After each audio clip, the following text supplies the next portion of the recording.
And you must stand united on this and out rightful assassin of our youth.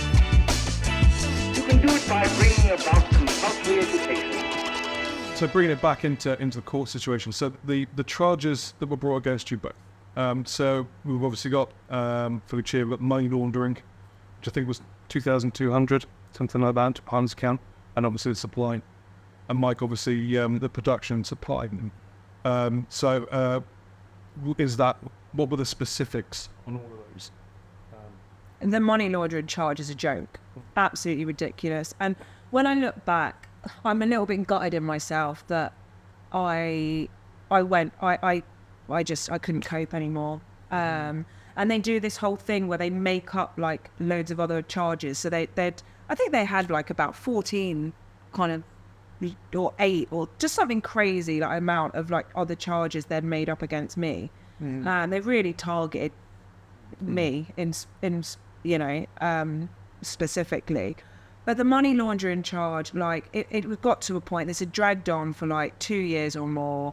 I was exhausted. They were threatening to drag me through a week-long trial where I had to get like every client, and they didn't care, whether or not these clients were on WAN or anything. It was just anyone that had paid anything into my account, they wanted me to drag up into court to prove that that they were paying me for legitimate services, that cacao was a real thing, even though they were fully aware cacao was a real thing. Like, I was supplying cacao to police officers.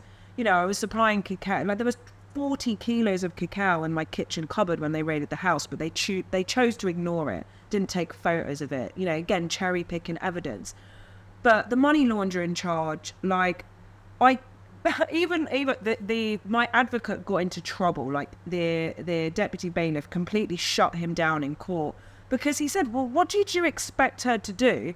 Like, the judge should have given her, like, apparently there's some sort of law where, as a mother with children, I should have been given some sort of allowance. Like, you can't just shut all my accounts down and make me live on nothing. When I had 16-month-old twins that were still on milk, that was still needed nappies, they have a right to survive, right? They froze all our accounts, had taken all of our money, and my advocate was like, well, actually, that was wrong of you, because you're meant to like do some sort of assessment where you say, okay, we think maybe this amount was put in her account that may have been illegal, and I think what they were accusing me of was maybe like a couple of £100 that people had paid in for cannabis, and the rest was all legitimate, but they chose to freeze all of it. And then when I transferred money, because they went to my sister's house first, because my sister opened the account when I was a baby, so she was still like an account holder of it.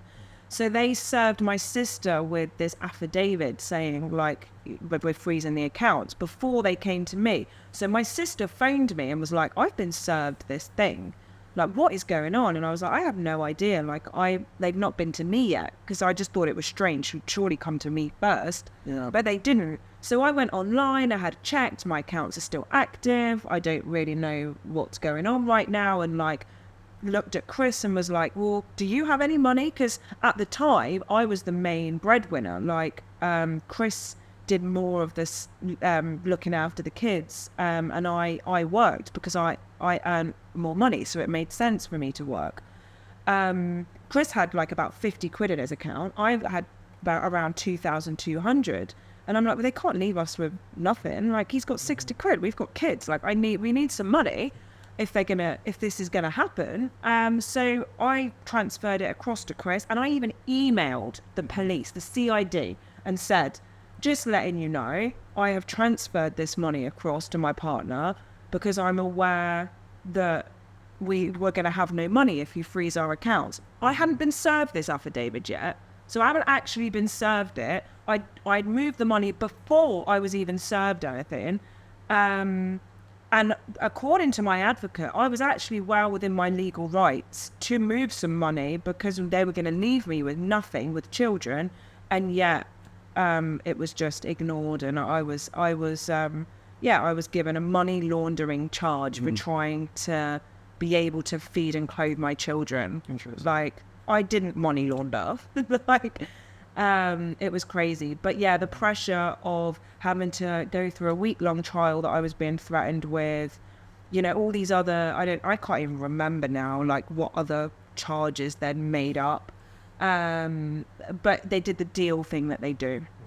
Again, something that people that are gone through the system that think, you know, it's all law abiding and, you know, they do everything proper. No, they don't, right? They're cherry picking evidence, they're cherry picking stuff, and they will pull out charges that are ridiculous to have a big long list so that they back you in a corner to take one of the, or a couple of the ones they really want you to take. And that's what they did to me. And I'm a little bit gutted with myself that I wasn't strong enough at the time, but this had dragged on for so long. I was so mentally exhausted of it that I just went, do you know what, whatever, take it. Like, I'll take it. It's a bit of paper. Like, I know I didn't money launder. I know. And I just felt like, do you know what, everything will be okay. You know, and I'm lucky, for me it is okay. And I've just been opened a mainstream bank account, you know, with HSBC. Thank you, HSBC. You know, who see beyond the bullshit and have gone, no, we're going to give you a go, and we're going to ignore that, and we're going to allow you to have a bank account, and we're going to trust you.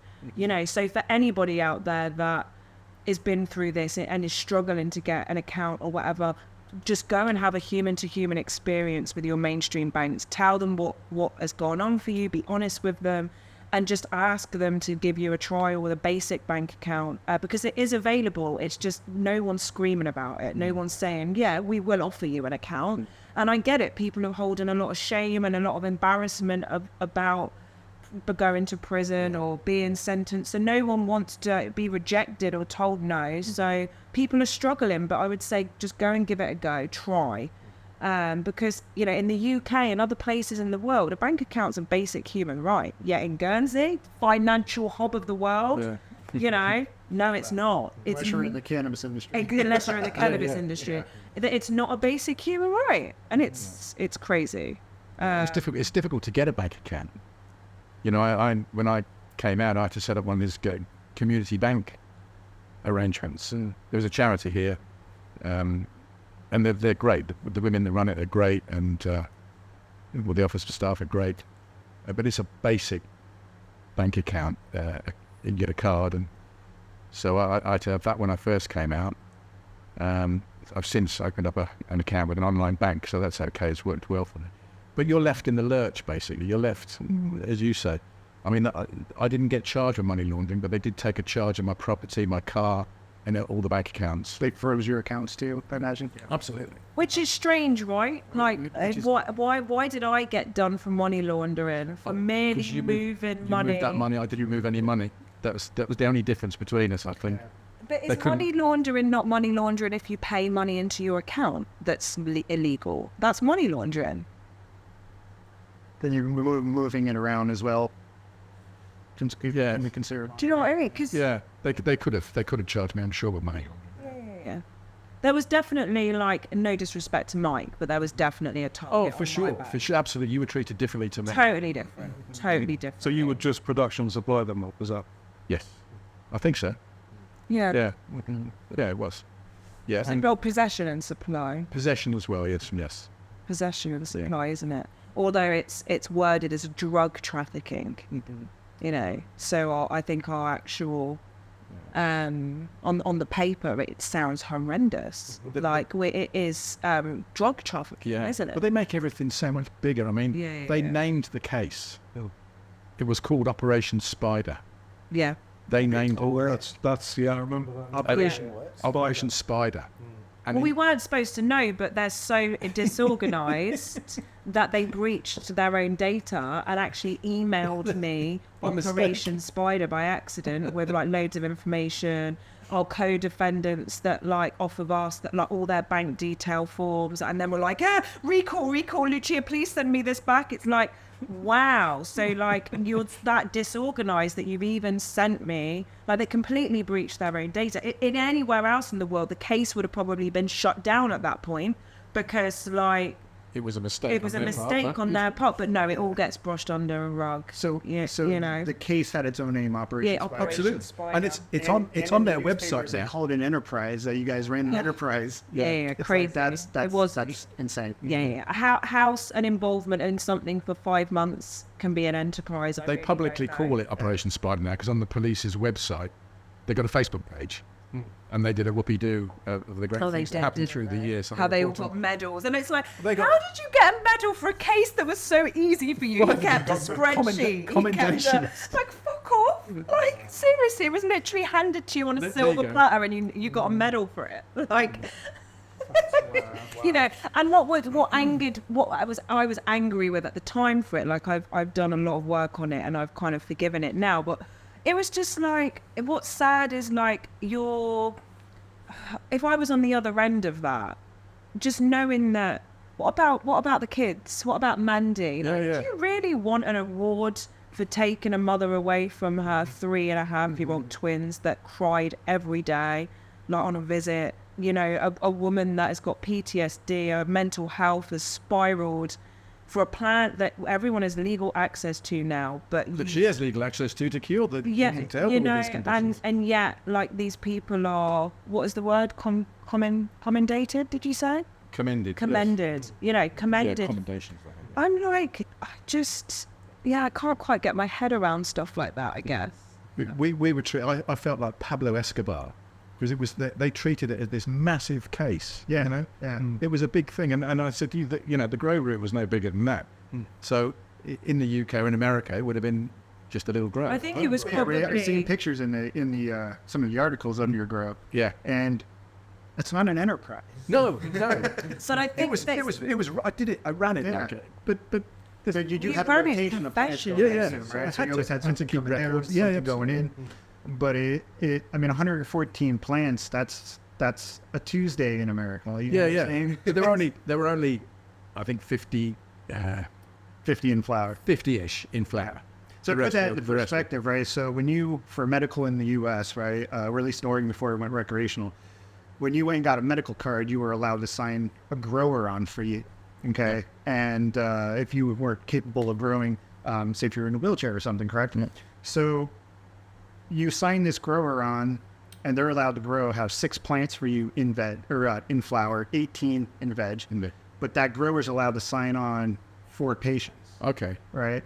And you can do this at your house. Yeah. So now you have, 6, 12, 24 plants now in flower. In flower. And you're allowed to have 2 growers per household. Okay. So now you have 48 So plants 50 in plants, flower, yeah. which is normal, right? That's not an enterprise. No. At that, you know what I'm saying? So yeah, to call it an enterprise is... I think what it really is it's a reflection of the Guernsey police, because for them, they would have never seen anything like this. No, it was huge. It was massive. So for them, it's like, oh my God, it's like Christmas had come. They're all high-fiving each other. It's like, yeah, this is going to look amazing on our TV or whatever it is. that sort of. It was just that. ruined That's people's lives. Yeah, Hallelujah. exactly. And it's that sort of vibe. But I get it from their perspective. But from our perspective, it was not. It was not an enterprise. No. And I don't think that you should be treated that way just for being organised. But they, Sorry, because he kept a spreadsheet and it was well organised does not mean that it was some no. big thing. You that do the was- same you said the same or more or less for a social club. Yeah. A small social club. With 20 members, you keep that much records. It is crazy. Now they thought they were big time, Yeah. and we're not big time, aren't we? It's No. So I'm curious to know then obviously if they come into your house, they're seeing the plants, they're seeing all that stuff, and that's all evidence-based, right? It's the same with you. You said it went from the phone. So what, they came to your house, was there any other evidence that was involved besides obviously finding all the plants or just coming to your house and finding some flower there? Was there anything else that gave them, more evidence against you? Don't believe so. It was just phones, computers, personal amount of weed and some cash that wasn't even anything to do with this. It was from Chris's business, but they took everything anyway. Did they try to interview anybody that you guys were selling to try to get them to basically narc on you or anything like that? Yes. Yeah. Like witnesses? Not me, but in the chair they did. Yes. Yeah. So, yeah, there was a bit of a ripple effect where it got other people into trouble. Yeah. So, yeah, there was, you know, I don't want to name anybody, but Sure. there was a ripple effect that I think that's why they ended up like calling it Operation Spider, because I think they think that because I'm the activist and I'm outspoken about substances and stuff like that, that like somehow I had some spidery involvement in like loads of other stuff, which I didn't, you know. Yes, I might have known of a couple of other things that were happening, but I wasn't involved in it. But unfortunately, I did end up getting a couple of other people in trouble, and one friend, we were in prison together. No, so there were three of us at one stage. So. Yeah. But her involvement was more the kind of MDMA level, which, you know, is a whole other podcast, isn't it, to talk about. For your big ones. But yeah, you know, it was, you know, I still do harbour a lot of guilt for that, because, you know, my intention was never to get anybody else into trouble. And that's never what I wanted to do. And I was naive in the fact that I thought that by deleting stuff off my phone before they came would protect those people, but I didn't know that technology had moved on from then, and you could still access it through, you know, WhatsApp saved your data for a certain amount of time. So this whole idea that things are encrypted, you know, I just, you know, love to just tell people now it's bullshit. The idea that, you know, so I was called a grass, but and that things like that really hurt me. To think that like I'd put myself and my family like on the line for like, you know, almost 10 years, like, you know, lots of people did say you're crazy, like, don't talk about cannabis, you're going to get arrested. And I was just like, I don't care, I'm doing this, you know. And when I start something, I'm all in until it's done. And then to the flip, you know, the script to be flipped, and then to be, you know, accused of being a grass and all these other things, it was horrible. Yeah, you know, they saw the surface. Because I would never do that, like, and never intentionally. It was just, you know, I was not willing. You know, I did what I thought was right. I cleared down my phone. I then gave them it. Yeah, go on then. You can have my phone, because as well, I wasn't going to do an extra 10 months for not giving my PIN. I'm sorry. Like, I'm a mum. Like, I was already going to be taken away from my kids for X amount of time. I certainly wasn't going to do nearly an extra year away from my kids for not giving my PIN. Everybody that gets involved in shit like this knows that there is a risk. Yeah. Own it. I'm not responsible for taking more of a risk for you. Right. I'm sorry. You know, and I did everything I could to protect people, but unfortunately that wasn't enough. And that got used against me again in court too. You know, because I messaged people saying, I'm about to get raided, I'm clearing down our messages, I suggest you do the same. I warned people to protect them. And then what people then didn't do after that, that's on them. Yeah. That's their responsibility. I'm sorry some people got into trouble, but I warned them. And I put myself at risk by warning them. It got used against me. Got used against me in an interview. It got used against me on my sentencing, you know, because I warned people. Because I'm here for the community. I'm here to protect people and vulnerable people, not the police. They're not here to protect me, you know? So I wasn't there, you know, I was there to help. And then to get that twisted on me still, you know, it was hurtful. But I hope people realise now, even from hearing this, that was never the case. And people that know me, genuinely know me and spend time with me, know that that would never be my agenda.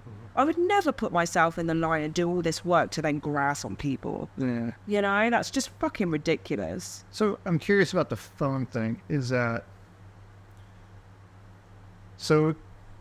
A lot of what seems that happened was there was a lot of information in the phones that they got. Yeah. That created a lot of evidence that could have possibly got some other people in trouble. Yeah.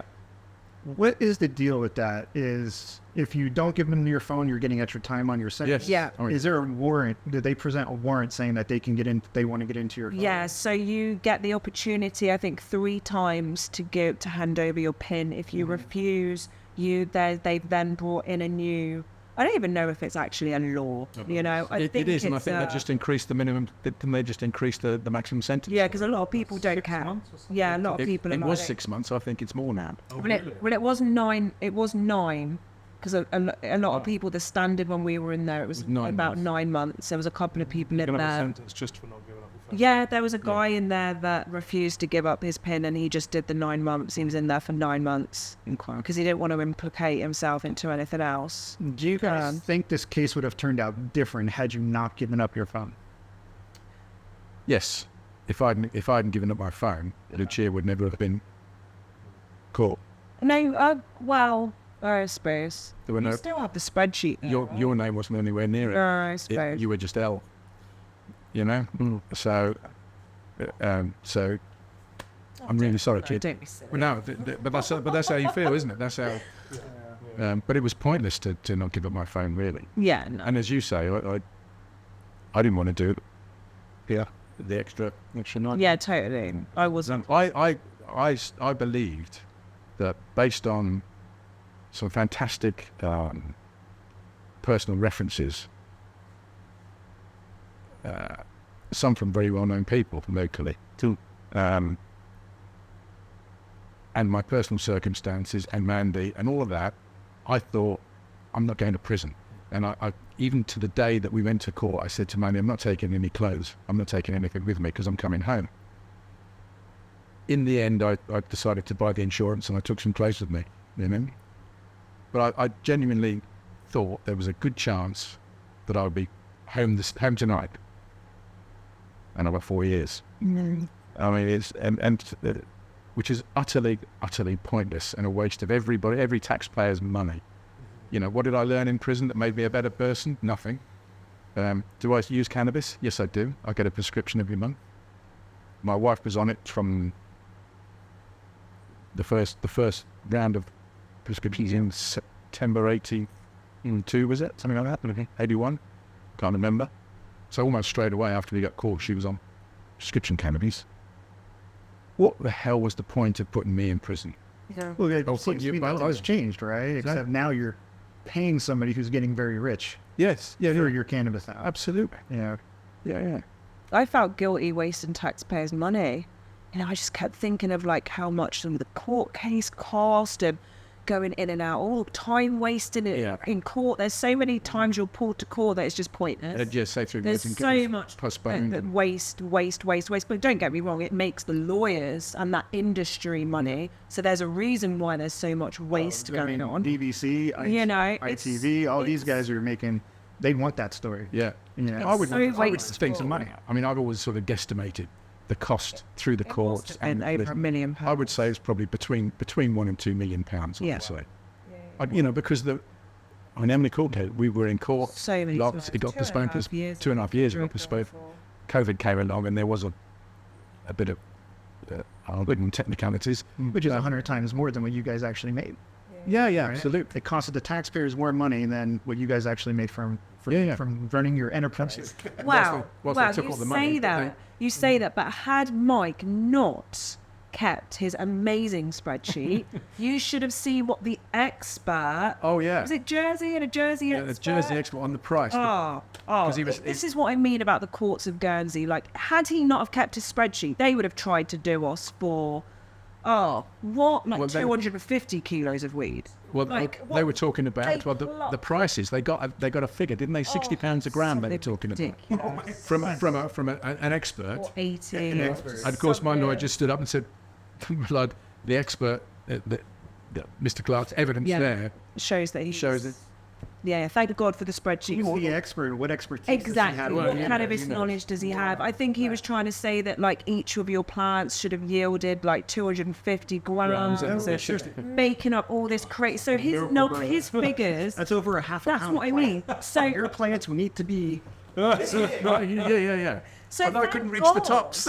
Yeah, thank God he kept that spreadsheet, because if not, Yeah. honestly, they would have blown it up. You know, for from this, sure. there's this enterprise that, you know, it would have been, oh God, it would have Millions. been 250 kilos from 11. Like, it would have been blown up even bigger. So Then it could have been an enterprise. It was 11 kilos, but that was over a period of years. Yeah. Yeah, exactly. Since I started. But it's interesting to see what the court experts come out with, you know. Well, because they're not experts. No, of Let's be course honest. not. You know, and they're there to feed the prosecution's agenda. Yes. You know, and again, that's something that people don't see until you're in this, that, you know, the evidence is really cherry picked. What you have access to and your lawyer has access to comes from the prosecutor. Yep. It's all so cherry picked. And the language, the language. It was just like, hang on a minute, how is any of this fair? Like your defense lawyer is having to get the evidence to defend you through the prosecution, who's withholding evidence that would actually make you look good. Because they're not seeing all of it. They're not seeing the full spectrum of stuff. That like they cherry pick what they want. They put a bundle together and then they go, you can all have access to this. So they've cherry If the picked. bundle is like this. I mean, I couldn't believe when I saw the amount of paperwork for some cannabis things. That's basically what it was. Yeah. And the paperwork, because they took a charge on my house and then charge on my car, and I wasn't allowed to sell anything and all of these things. They allowed me to keep the car in the end. Because of my wife. Yeah, we were allowed to keep a van for the children, so the children could have access to play school and stuff. But we had to argue for that. Otherwise, they were going to take all of that. Like They take your stuff because they took believe all you. our cars. They destroyed all our computers, our phones. Like my computer had nothing illegal on it. It was a brand new iMac. But they just do it out of just again added punishment. It's probably because it was brand new, right? Like, so if you had So you bought her prior to 2018, right? Yes. So then how is that to be considered part of, Oh, well, like you didn't buy that with drug money if you did it before you started dealing with drugs, That's right? If I did, it'd be about a car. Yeah, right? Exactly. So, yeah, I don't understand how you can confiscate that kind of stuff. So just going back to the sentencing and things. So obviously, we've already spoke about you feeling like you were obviously targeted more when it came to sentencing. When it comes to your activism on reform, obviously there's pros and cons to that, but how do you think that your previous activism affected your final sentence? I totally pissed them off. Like even in prison, I was called by everybody, not prisoners, but people of the prison used to call it that you're a political prisoner. It was well known. Like it wasn't because, and I'm aware of it. Like I don't care what they would say now. They'd try and still back themselves up and say, you broke the law. It was political. Like I'd pissed them off. I've done so many things. I've challenged the justice system, helped create the reform. They blame me, well known in meetings to be blamed for, Lucia's created this cannabis problem on the island. Like, I'm blamed in professional meetings within politics, They need a scapegoat. Yeah, totally. I'm their scapegoat. They don't like that I have a huge following, and they find me they find me really threatening that I've got the following that I do have. It was massively political, and I pissed them off like right to the last minute. Even to the point that I challenged the independence of the entire system, because I'd looked at the hierarchies on the websites of the Guernsey Bar. And of the procureur, the prosecution, and the law officers, and was like, hang on, there's a huge crossover here. That you've got the HM procureur who is not independent. She's supposed to be in charge of the prosecution, but then I was also given written evidence to show me that she was also getting involved in disciplinaries and complaints and defense advocates. Hang on a second. How can you have the head of the prosecution also getting involved in complaints and stuff around defense lawyers? Like, there's a conflict of interest, and I proved it, and they shot me down, and I was warned that through friends that are all part of, the Freemasonry stuff in Guernsey that said, yeah, you're fucked, you're going to prison. You've pissed them off. Like, what have you done? Because I was just showing them the truth. You're not independent, and I still stand by that now. Go and look for yourself if you don't think I'm correct. Like, we've literally got on this small island 250 people that are regulating themselves. Are in control of too much. That is way too much power. Like in one department of this island, and it's not okay. And I don't agree with it. There's a lot of corruption. There's not independence, and I still stand by that. And that, I think, was the tipping point for my sentencing. I'd really pissed them off at that point. And you got a 3-year, 3-month sentence. Yeah. And yours was 4 years. Yeah. So Lucia's sentence was 3 months, 3 years for the cannabis. Is it? Things and one for money. The drug trafficking and one for money laundering. So the length of those sentences, how did the court justify that? Like, how do you justify your 4 years, your 3 years, based on your charges? Exactly. Well, They can't. This is. I mean, you guys had the same charges. Yeah, basically. So, I mean, you actually had an extra charge compared to you. Yeah, Bearing in mind, I had cultivation as well. Bearing So in mind, I was done for supplying 2.2 kilos. Mike was done for supplying 11. 11. Yeah. You do the math. Because it wasn't anything to do with that for me. Like Mike's was, and he got a lot of compassion, and that's why they reduced it like 50%, I think. Something like that. Right? It wasn't like that. It was political. I was a political prisoner. I was the example. This is what happens to women that speak out. That's what it was. It was like, cut me off from the community, cut off my voice, shut her down. And everything that followed on from me in prison proved that. Like my interactions with probation, my interactions with therapists, my interactions, it was all clearly that there was a narrative in prison to get her to stop doing what she does. Get her to try and reprogram her to think that, like, she doesn't need to care about people. None of this is your responsibility. Why do you let people let people sort themselves out? You don't need to speak for the vulnerable. Like, it's time for a career change. Like, why don't you look at maybe doing something different? Like, it's going to be hard for you to go back to being a therapist. And, are you still going to run the drug strategy? I used to get asked that in every single probation meeting. They were so bothered about who I am and what I was going to do when I got back out. Like, it was so obvious. Like, they were just so... It's like they wanted to dismantle me, disempower my voice, disempower who I am. And I hope they know that they completely fucked themselves over. Because I'm more empowered. I now have full insight of how the prison runs, where things need to change, where that's fucked up. Like, if anything, like, I'm just a sitting time bomb ready for a prison reform. So... the trauma for me was being away from my children and taking a mother away from their kids. Like that for me was the worst thing that they could have done to my children,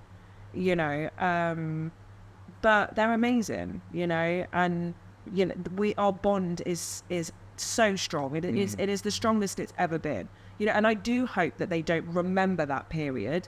But from what I know about trauma, the body holds the score. So there'll be triggers in their life that are going to take them back to that abandonment. But I'm so proud of them. Like, they're amazing. So, but it was for me, 100% I was a political prisoner. Yes, I broke the law, but it wasn't really about that. And they had an opportunity to set a precedent with us and really do something good. Sure. I was hoping, there was a part of me that was like, Guernsey's got a real opportunity here to show that they can change, they can be a compassionate court, and they could do something really different. And there was part of me that was like, come on, Guernsey, please show us you can be different. Show us you're not corrupt. Show us you've got a level of compassion and not black and white. And they kept saying things like, what was it? It's an art. What was it? Oh, what was that? They kept saying it in court. That's the sentencing is an art, not a... It's in the Richards Guidelines. You're familiar with the Richards Guidelines? Is that okay? The Richards Guidelines are sentencing suggestions handed down. It was handed down at an appeal court trial for multiple drug offences for several people. One of them was called Richardson, and I think 3 or 5 appeal court judges came from the UK to hear this appeal, which was thrown out, as they usually are, and it became a guideline for future sentencing, which they still use on a daily basis. But it's a guideline. It's a guideline. They're not. And it says in the Richards They're not bound to this. Sentencing is an art form, not a prescription. Something I can't remember. They kept saying it themselves in So court too. They've got the ability to Yeah. add on. Yeah, you get a freedom of sentencing. And I thought, okay, like, But they don't. They just go to the Richards guidelines, and then they give you a discount from the Richards guidelines based on circumstances. depending on how they feel, what they want to again use and cherry pick. Yeah. You know, I felt like for me a lot of stuff was ignored. I felt like my advocate was disempowered very quickly. Very. I take my hat off to him. He did a lot for me, like pro bono. He just believed in what I do and me as a person, and I'm really grateful for that. He's a good person. But I felt like his wings were clipped instantly in the court, and it shut him down, and then he missed out so much for me. Like, I felt like I wasn't even mentioned as a mother. Just so much things for me that should have been said. I wish I'd represented myself. I really do, because I think I probably would have just done a better job. I like to think, maybe I'm a bit naive in this, I like to think that when those jurats go out, and they went out for a long time, because our sentence wasn't handed down to something like gone 5 p.m. in the afternoon. It's 6:45. Yeah. So, and things started at 2 o'clock. And it wasn't a long trial, it was a long debate by them behind closed doors, which we don't know. And I like to think at that meeting of jurats that there would be some sort of humanity involved. But I'm quite happy to believe that there wasn't. No. You know. No. We've heard it before, the sentencing, that they already know what you're being sentenced for. No, I've been told this. Exactly. That they've already... 2 years, they'd had paperwork for years. They've got it all already organised, you know. And again, what's really sad is, you know, the Jawrat system, like, that's another thing. Like, that's all totally broken. You know, the Jawrats don't represent the community. No. That's not a representation. Everybody was, over 60. Everybody was clearly of a certain... Careful, dear. Sorry. Everybody was of a certain class. Yes. You know, there was ex-doctors and ex-lawyers and the super elite. It's like, okay, where's the builders? Where's the nurses? Where's the broad spectrum of community here? Like, here we have the elite judging people, you know, and again, and you know, no different age groups or so. Well, a jury trial in any sensible democratic society is made up from members of the public, isn't it? Yeah. Because that's how you judge. You're judged by your peers, and the jurors are not my peers, or nor yours. No. They were, as you say, the operational of Guernsey society and business. Yeah, totally. So, How is the jury chosen here? there's no jury. Oh, They're appointed. They're appointed by deputies, by politicians, have to sign them in. There's the great. So there's, like, again, it's all like, there's a lot of, again, backhanders. It's all in-house stuff. Okay. So, but they're fully independent, right? Our system is fully independent. I'm totally wrong to say that it's not. Not if they're being handpicked. Like, it is different in the U.S. Like, as a U.S. citizen, you can get a letter in your mail one day saying you have jury duty. Yeah, the same in the UK. Yeah. Now, I understand that Guernsey It's might a be bit difficult small. because given the size of the thing, Everybody knows everyone. you know, if we were picked for jury duty and your best customer came in or your wife, well, they wouldn't allow that. But Yeah. you know, it's difficult in a smallish jurisdiction. But it's still possible. But there's got to be a better way. Yeah, we still Maybe got to a do percentage or something different. like that. Yeah. You know, half and half or but there needs to be there needs to be the community. It's a community thing, a court, isn't it? It is to keep the community stable and online. It's not quite. Yeah, and sadly, you don't see the elite very often in court. You know, so you're having people being judged by all these people that actually, like, what you don't see people of a certain class being pulled up at court. It's all the it's all the working class or lower class. So, I don't like doing the class thing, but I don't agree with it. But it's what you see. You don't see even in prison. There's not prison wasn't for people, the rich people. Do you see any rich people in prison? It's for poor people. It's for uneducated There was a couple of rich It's people, but they were in for fraud. Yeah, and not for very long. No, not for very long. Not for very long. So I've The always majority said, of the people in the prison are there for drugs and paedophilia or sexual offences. You know. Yeah. It's quite it's so many. And the revolving door, there's a lot of people that have always been institutionalized their entire lives. That was my abiding memory of and prison. So sad to see that, like, they just don't know any different. It is. It's sad. Like, that shocked. wasn't really the place for them. They needed something else. They need a leg up in life. They need a different lifestyle. They just need some support, and that's what's really. Prison provided none of those things. Absolutely none of those things. As much as they might have thought they were. Something they were. I think they were trying to a certain level, but what the to me the gap is, okay, like, you're given all this education and all this stuff in prison, and I get that, but then there's no. Then it's like, see ya, and then you're out, and it's like, now what do you want them to do? They don't know how to do a job interview. They don't know how to create a CV. They don't know.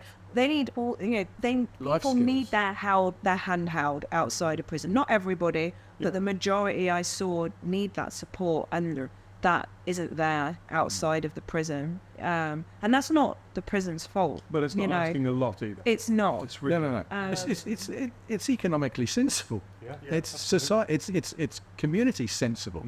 I can find no reason to not do any of those things. But it's harm reduction. That's what you want to do. You want to reduce harm and you want to create a better community that works. Then these things have got to be in place. Don't get me wrong. There are people that deserve to be in prison and kept on in prison for a long, long time. So they're off the street and not damaging people. Dangerous people need to be locked up. But I don't think either of us are dangerous, the chair.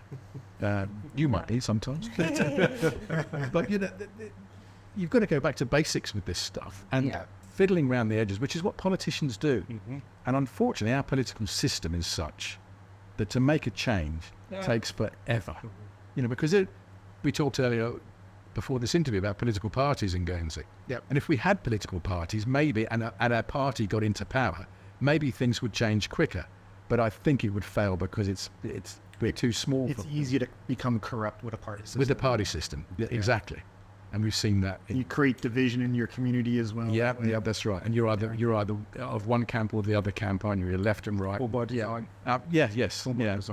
So there's got to be a better way of government to so that we move faster and crazy things aren't allowed to happen. I mean, you've got an airline that doesn't work that's owned by us. Why don't we do something about it? And they're fanning about at the fringes because they don't know what to do. Experts, we talked about experts on committees before.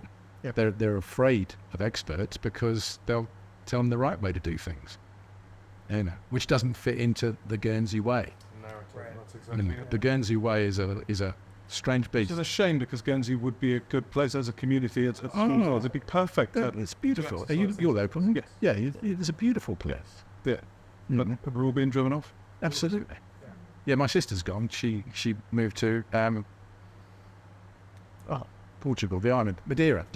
She sold a house here and moved to Madeira. My mum was the same 10 years ago. She's in Cyprus. Yeah, because she sold a house here, got a bag of cash, bought a house at a quarter the price.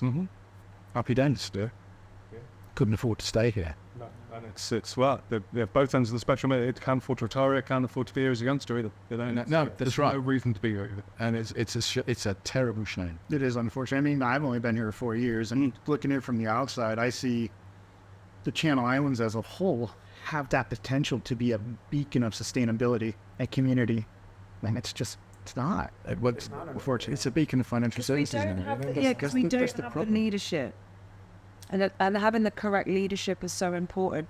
And we can't keep putting I said this so many times, we can't keep putting all our eggs in one basket. And that's what we keep doing. It's like finance. Oh, we're just gonna do that. And it's like, that's important, don't get me wrong. It's great for the island and whatever, it gives jobs. Still think they should be paying their fair share of tax more. Yes. And into this black hole of GST. Tax by negotiation is not a way to go forward. Yeah, I think we need to look at a bigger picture of what we're doing. Stop. Absolutely. Be more innovative. We've got to be, as it's been said before, we've got to be more community based rather than corporate based. Yeah. So I'm kind of curious to see, how do you think the public and the community reacted to your sentencing? They weren't happy. There was a lot of hurt and upset. Yeah, there was a stage where, like, I know a lot of people were kind of like it also almost in a grieving for us. Yes. They really were. There was a lot of uproar, a lot of anger. Yeah. I can understand that from your side. I got a lot from the UK because I'm involved in things in the. I'm Guernsey, but I wasn't born here, but I came here when I was a sprog. Yeah, so I've had lots of contact in the UK. Couldn't believe the sentence and what had happened. Because in the UK that would have been a suspended sentence for sure, particularly with Mandy, my wife's condition. So it's disbelief. Put it this way, the prison couldn't keep up with my post. To the point the governor visited me and said, could we just send a standard response for you?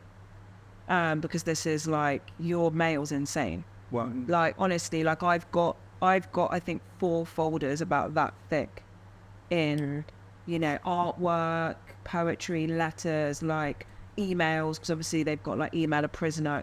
It's not quite as simple as, you have an email. No. Like it's not like that. We don't have an email account in our room.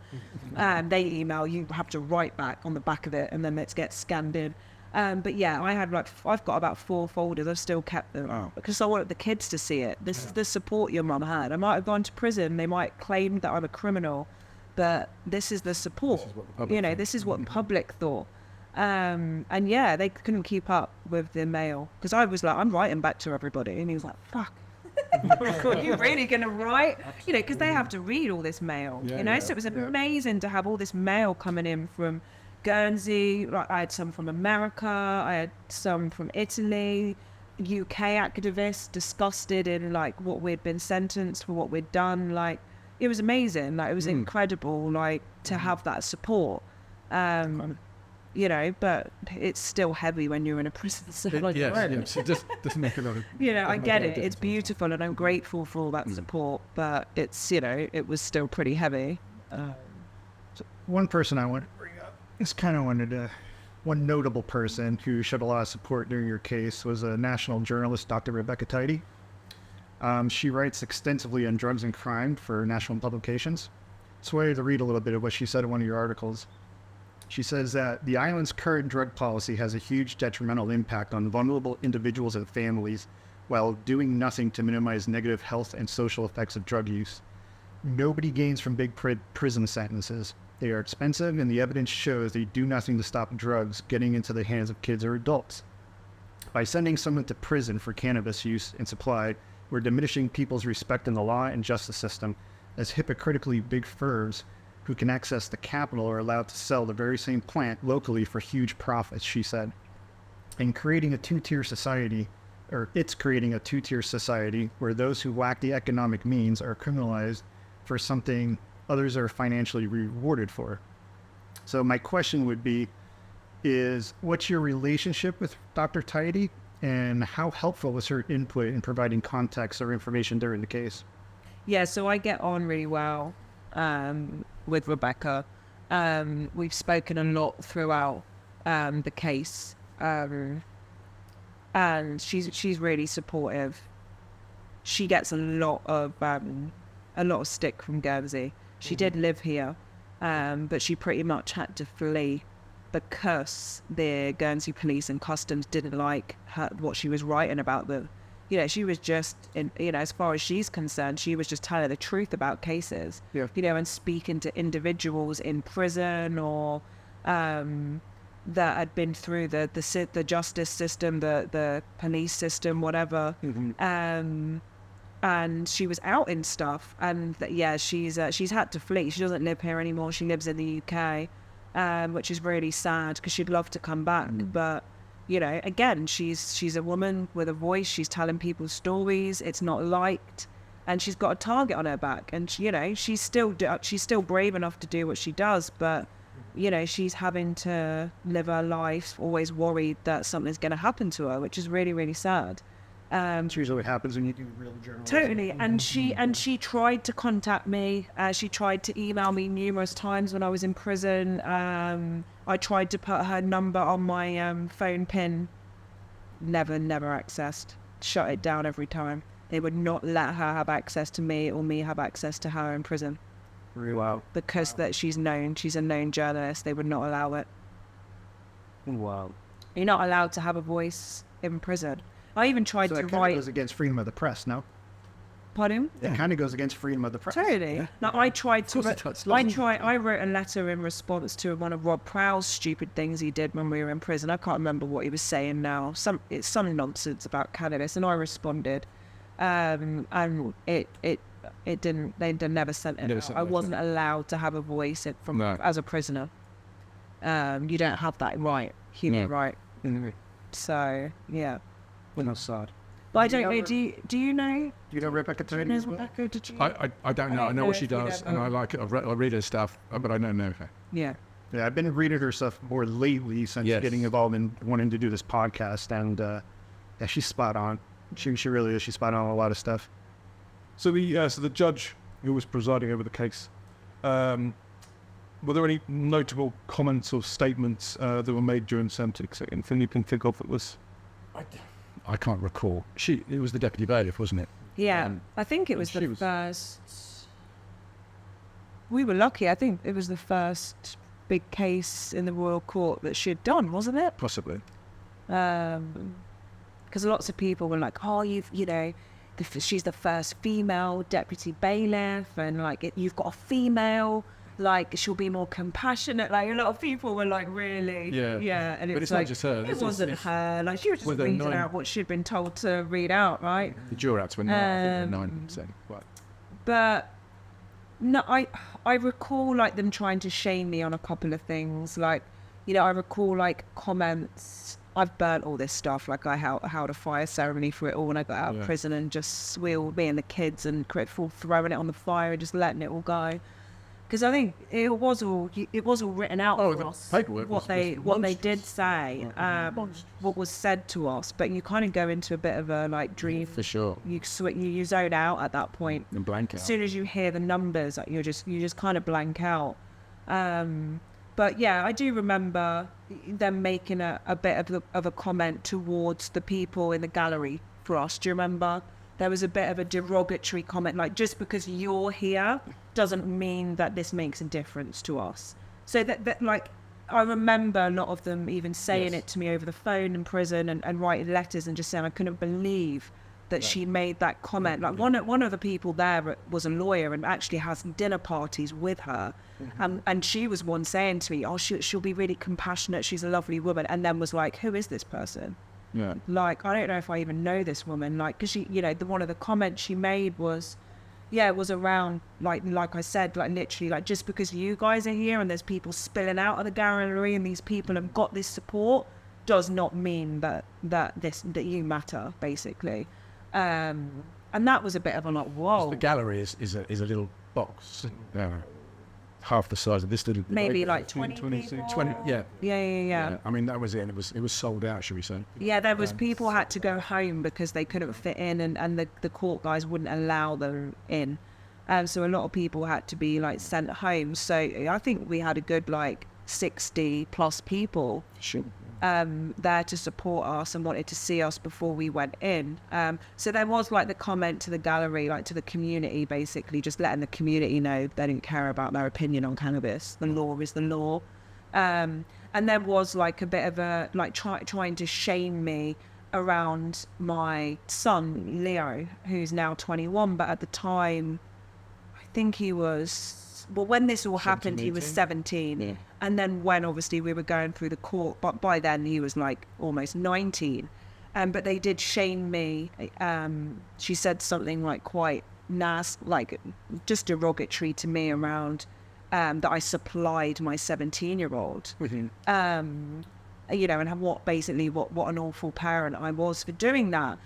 And I'm just like, I stood there thinking like, wow, like, ouch, the shaming of that as a parent, but also the misunderstanding from them around that. It's like, as a parent, like, this is harm reduction. Yeah. Like, bearing in mind, my son hangs around with a lot of rich kids from the posh schools and boarding schools, and their parents don't have a clue what their kids are doing, and they're doing the same shit. And I for me, it was about harm reduction. It was about my son has come to me and he's accessing cannabis from other sources, okay? He doesn't know what he's being given. He's being ripped off in price. He's then having access to other substances because you've got, people, youngsters or whoever he's seeing that's saying, oh, and I've also got a bit of this, or, maybe pharmaceuticals. I don't want him getting involved in all of that. So for me, it was sensible parenting. It was like, he's going to use this anyway, whether I say no or not. Fair enough, if he'd been a lot younger, it would have just been like a point blank no. But he's 17. I was using it around that age, and I could control then what his use was, what he was, what he was spending it on. But as a parent, I felt like it was a harm reduction. I'm in control of it. It was sensible parenting. So to then be shamed by the judge, and and not only that, but you supplied your then 17-year-old. It's just like. But there's no shame in like people from age 16 or younger, parents buying alcohol for their kids to have these prees that they're called at their houses. Like no shame in that. And I know of plenty of elite parents that allow that stuff to go on.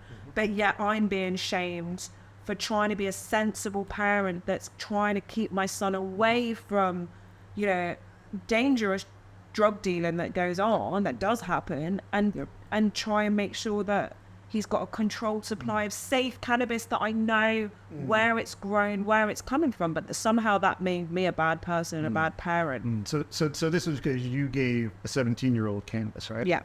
So lest we forget that we've been screaming for the last 3 years to implement an age limit for the edibles that we're selling. A 5-year-old can walk into my shop No way. and buy a high THC edible. There is no age limit for it here. I didn't realise that. I just You assumed... technically don't have to be 18 I because assumed they all police cannabis- ourselves. But they never thought about the medicinal legislation. They jumped on it quickly because the UK did. Yeah. And so Guernsey and Jersey did. They've got to, because they had to do it almost because there would have been a black market between the two islands. I assumed like all cannabis products would just be 18. You would think it's not in actual law here. And we've been screaming about it for 3 years, and they've done nothing to implement an age limit. So me and other shops have been policing ourselves in And implementing just that being age limit. sensible. Yeah. Right? Of course. Yeah. So, but I don't think they understood is when they implemented the law here to say you can have up to 3%, THC, CBD combined in the total CBD content. When you look at that in an extract form, right? You have an extract to say 70% CBD and 2% THC. You look at that 2% THC, that's not really doing much, right? If you're going to vape it or smoke it or whatever you do. But now you take that and you shove it into an edible. Now it just became 20 milligrams of THC. Exactly. Yeah. I don't think they understood it. Because they're not experts, and they've got no expert at the table when they're writing the law. So thank you. They just law copy- they officers, just 'cause copy we've what now the just UK got an did. amazing law. Everybody's getting high. We're having a lovely time. Thank you. But yeah, how dare they have the cheek to shame me? How dare you supply your 17-year-old when they're so concerned in protecting young people that they can't even be bothered to bring in a law for it. Yeah. And it's like, I'm sorry, at the end of the day, like, I wasn't supplying someone else's kid. This is my fucking child. Like, I am his mother. He's 17. He was nearly 18. Like, they have no issues with strip searching him and treating him like an adult when it suits their agenda, which they did when he was 17. Oh, well, he was, he doesn't need an appropriate adult because he's almost 17. Oh, so that old chestnut's okay for you guys to use, but I'm not allowed as his mother to supply him as a near adult with a substance he's going to get elsewhere anyway. I don't care what they say. It's harm reduction. And would I do it again? Yes, I would. Because that to me is sensible parenting. It's sensible in everything I've learned around drug reform and harm reduction. And again, do your research, look at the evidence, and look how it actually works. Because at least I've always known what my son is up to and what he's doing, because he's felt comfortable to come to me because he knows I'm open. He knows that at any point with anything, he could be like, "Mum, what do you think about this?" Or "Mum, could you come and pick me up because like maybe I've done too much or something." There's so many children that couldn't do that with their parents. I couldn't do that with my mum. I had to just deal with on my own or with friends and peers. Whereas you did, Which is behind more, the bike sheds Yeah, or which is whatever it more was. dangerous. course I it was is. at risk. I was at total risk. At least he's not at risk because he knows he can come to me. And for any other parent out there, don't be judged. Don't listen to what other people say. I think the most sensible thing you could do is sit down and have these difficult conversations that are maybe controversial to the mainstream, but like to me, it's sensible parenting. I agree, because I think too the youth, especially in Guernsey right now, is confused. Right, you have one part of the system saying cannabis is bad, you don't use it, but yet these children are still seeing people using it for medicinal purposes and being sold at shops. Yeah. Yeah. While simultaneously being told it's bad. Yeah. Yeah. So there's way too much confusion. There needs to be a lot more education. And the other crazy thing is, in a place the size of Guernsey, and this was a doctor said to me a couple of years back, to do what they've done, to legalize it for medical purposes, not to address the recreational side, was a disaster waiting to happen. 100%. They just created a new black market. 100%. And I mean, how much is being grown, the, and how much has been imported into Guernsey at the moment? Exactly. None. No. I'll bet I'm guessing, but I'll bet there's none. Why would you? We have spoken to a couple of officers, and they have said there's been an absolute noticeable drop in everything surrounding cannabis when it comes to anything on the street. Sure. Because it comes from a pharmacy. All right, it goes and it gets subsumed into the system, but it's going to happen. I wish they wouldn't do it because it's going to bug up the medical supply. Yeah. But it's bound to happen because it's still expensive to get your medicine. So people are selling some. Well, it's expensive because of the way they have it implemented. Exactly. Yeah. Right? When you're forced to pick up your entire script in one shot, With one- and they give you just a little bit at a time. That's right. I mean, you're creating. They should have looked to the US, I think, and get the card system. 100%. The card system is just so sensible and home grows, for people with a card. Well, that's what the GDSC was all about. That was the agenda. There was that sort of That sort of approach. regulated approach, not the medicinal. Because there's no difference. That's like saying the bananas are medicinal. Because someone's eating them for potassium. Well, okay, then what about the person that's eating them just because they like a banana? Does that mean that this bunch of bananas is medicinal and this is recreational? That's right. Like, Exactly. They do think that. I had prostate cancer when I was in prison. I knew it was coming. It's something I'd monitored for years, and it's in the family. So I had the operation while I was in prison, and I had to go to a therapist to sort the pelvic floor, strengthen that. And I told him from cannabis. She said, but that's medicinal cannabis is different, isn't it? So I said, no, it's exactly the same. She said, no, it's taken. Then they take out the stuff that gets you high. I've heard I've heard people say I've that. heard They that say that too. it's not. This doesn't get you high. I said, no, it's exactly the same as the stuff that I was growing, but less quality. And People she just couldn't can't believe get it. their heads They around don't it. know. That's because no one's talking about it. We talk taken about the it. schizophrenia and psychosis out of it. For God's sake. That's incredible. Yeah. I've heard people say, "Oh, they take all the bad stuff out that's being sold on the streets." It doesn't work like that. No. Yeah. And that's a problem that people think like that, because that's just saying that the education system that's around it is not working. Yeah. We're telling people that it's causing all these harms and issues, but we're not educating them on the actual plant itself and what it actually does, right? And it's just If we, I always have this fantasy that Guernsey would one day completely adopt cannabis as a usable recreational drug, medicinal drug, a good thing, and it would replace alcohol, because alcohol, the most dangerous drug on the planet, is, as you talked before, it's given. Dads used to take their sons to the pub, didn't they? When they were 18 or 17, whatever it was, to buy them their first beer. With pride. Let's go and get pissed, son. I mean, it's a disastrous drug. It destroys lives. It causes violence. It just causes so much abuse to women. All the women that get punched in the face by their abusive husband is alcohol. Not all, but there are a few nutters out there, but majority, I would say, are alcohol. It's a scary drug. And if that drug is acceptable on this island, then why isn't cannabis? because cannabis could cure some of the violence. That's the other thing we saw in prison. There were a lot of drug use, but a lot of assaults. Assaults on police sometimes, because that would be an assault on the police, because the guy's or the girl is drunk. You know, and that is a serious social problem that isn't being addressed. Yeah, we can seem to be ignoring that. Yeah. Well, because they're too busy locking you and I up. And whatever they're going to find to do next. Because there must be a lot of waste around alcohol on this island, like taxpayers' money. You know, I know A&E, like, you know, people up at A&E have injured themselves every weekend, or, you know, or just too intoxicated and need that injection in the bum to stop them from puking, or, you know, whatever. But that's all taxpayers' money, the police time. It's the police on a Friday night in town. All of that. It's a I wouldn't come into town on a Friday night. Yeah, we don't address that. And what about the laws around alcohol? Like, there's actually laws that you're not supposed to be drunk in a public place. Not on a public in the pub though as well. Like, It's illegal to sell alcohol to someone that's drunk. Exactly.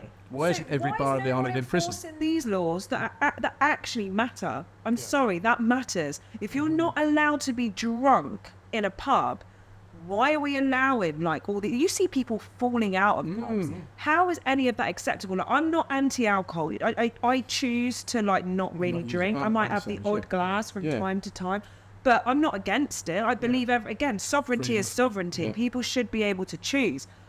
But why? Again, we're cherry picking what laws we want to enforce and what we're not. And actually, like that should be like. I think pubs should be fined for not enforcing that stuff. It should be also on the pub. Each pub should be like, why should the taxpayer be fronting what the pub isn't doing? If the law says that somebody should not be completely intoxicated and falling out of a pub door, then the police should be going, right, fine for that pub, but 10 grand fine because you look how the state you've let that person be in. That person could assault someone, could rape somebody. You know, whatever. It's like zombies on a Friday and Saturday night after at 10, 11 p.m. Why is that acceptable? Why are we not enforcing those laws that are laws? Again, like, you know, this law is the law mantra that I hear out of ignorant people's mouths is like, okay, so then what about these laws that are not being enforced? Yeah, I guess we used to burn witches, you know. We used to burn witches. We still are. Yeah. And that was their way of burning we learned me. And we stopped doing. Yeah. If the cap fits. So who would be the person like saying like, okay, this person's too intoxicated and you let this happen in the pub?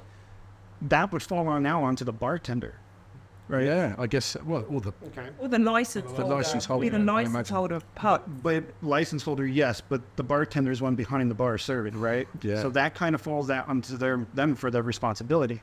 Now the question is that bartender being paid Being enough? trained? Yeah, being Trained exactly. to do that kind of thing. You know, the bartender is probably back to making £12 an hour. And you're like, you know, it's not my responsibility. I've done a little bit of bar work in my younger years. It's not for me because I don't like it. I don't feel safe around drunk people. It's probably one of the reasons why I don't drink. But I've refused. In the short time that I've worked in a pub, I've been that asshole that's gone, no way, you're too drunk, I'm not serving you anymore. And they hate me. Don't get me wrong, you're the most hated, right? Tough shit. Like, you're giving somebody a drug. Like, alcohol is a substance, it's a drug. Therefore, we should be treating it properly. Like, we shouldn't be allowing people to get, like, don't get me wrong, get a little bit wavy, have a lovely time, have a jiggle, have a, you know, all of that stuff. But to the point where you can see people are dead behind the eyes and you're still serving them alcohol, that's not responsible.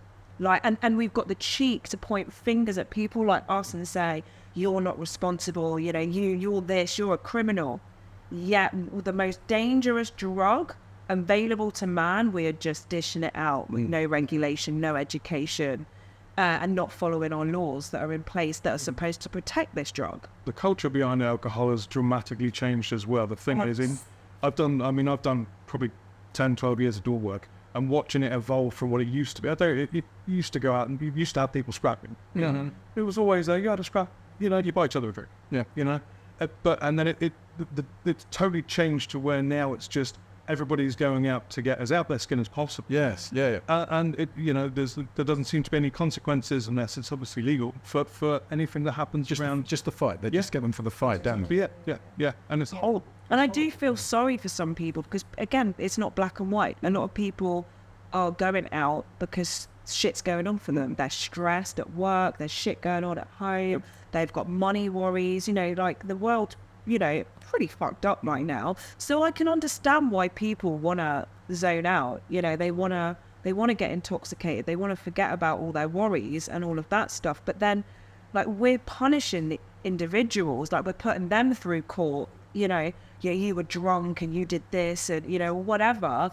But actually, where's the responsibility of the dealer of the drug, which is the pub, which is the license holder?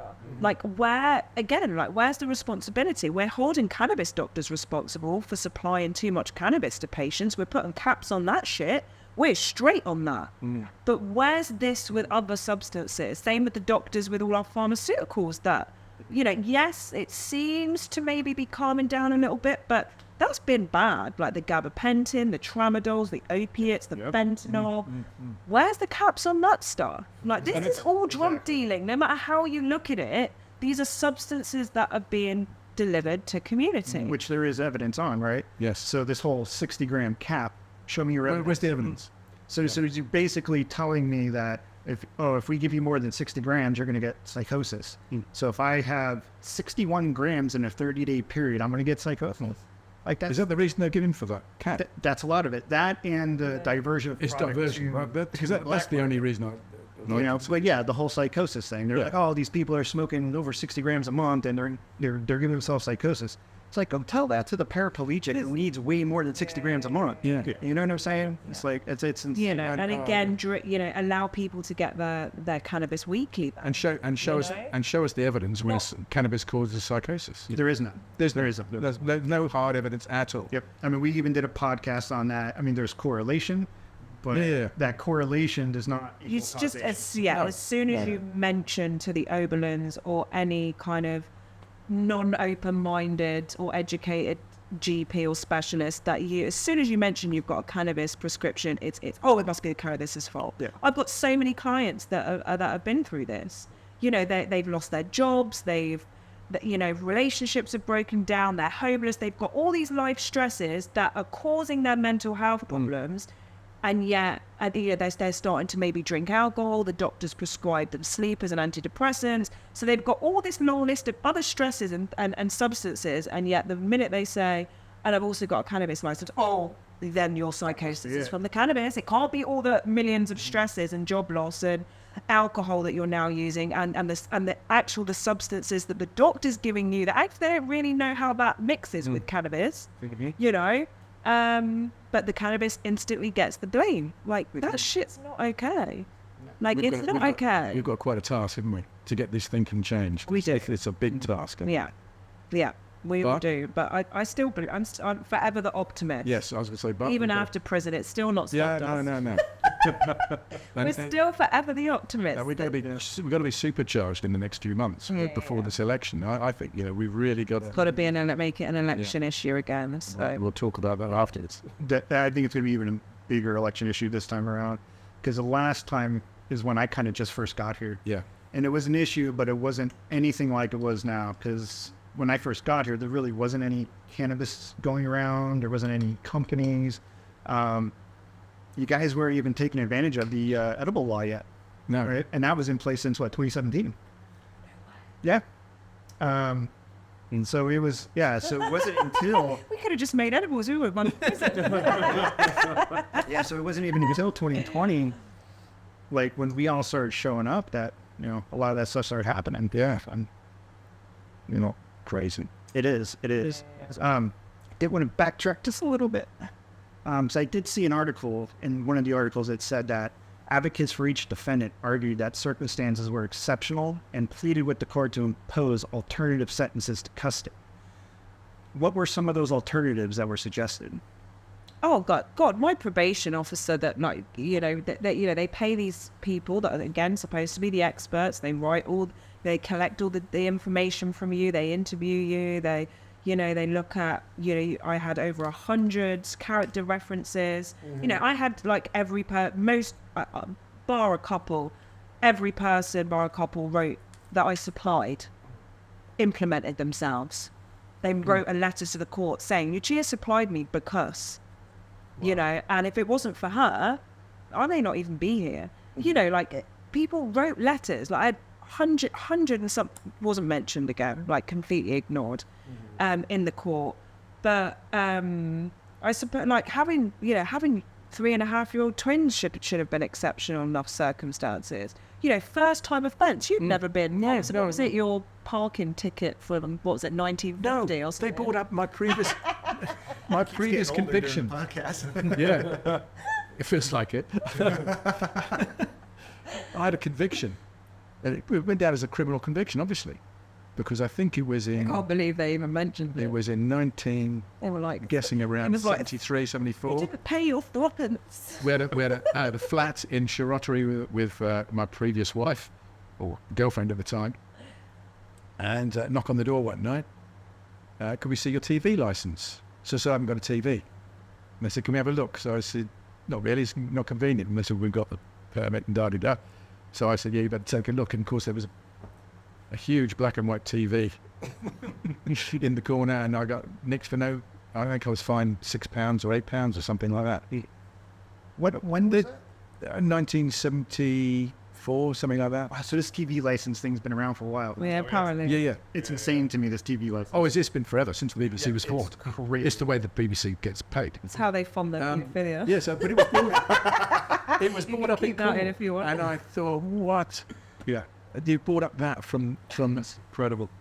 Yeah, that was about 50 What years was the ago. question again about exceptional circumstances? Yeah. Oh, so that they were, so that article said that there was, people pleaded with the court to impose alternative sentences to custody. Oh, that was it. So if you know what those alternative sentences Yeah, are. It would have been suspended sentence. That's what I think that's that's what what we were hoping We're hoping for. That's what I was for hoping sure. for. Suspended sentence. Or utilize some of that £300,000 worth of equipment to right the house. Exactly. Ankle Like bracelets.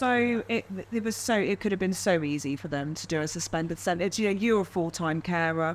I've got 3.5-year-old twins, and I'm their full-time carer. Like our first offence, the what do you call the landscape of cannabis and really changed. shifted Yeah, and yeah. changed the community. There was access to medicinal cannabis then.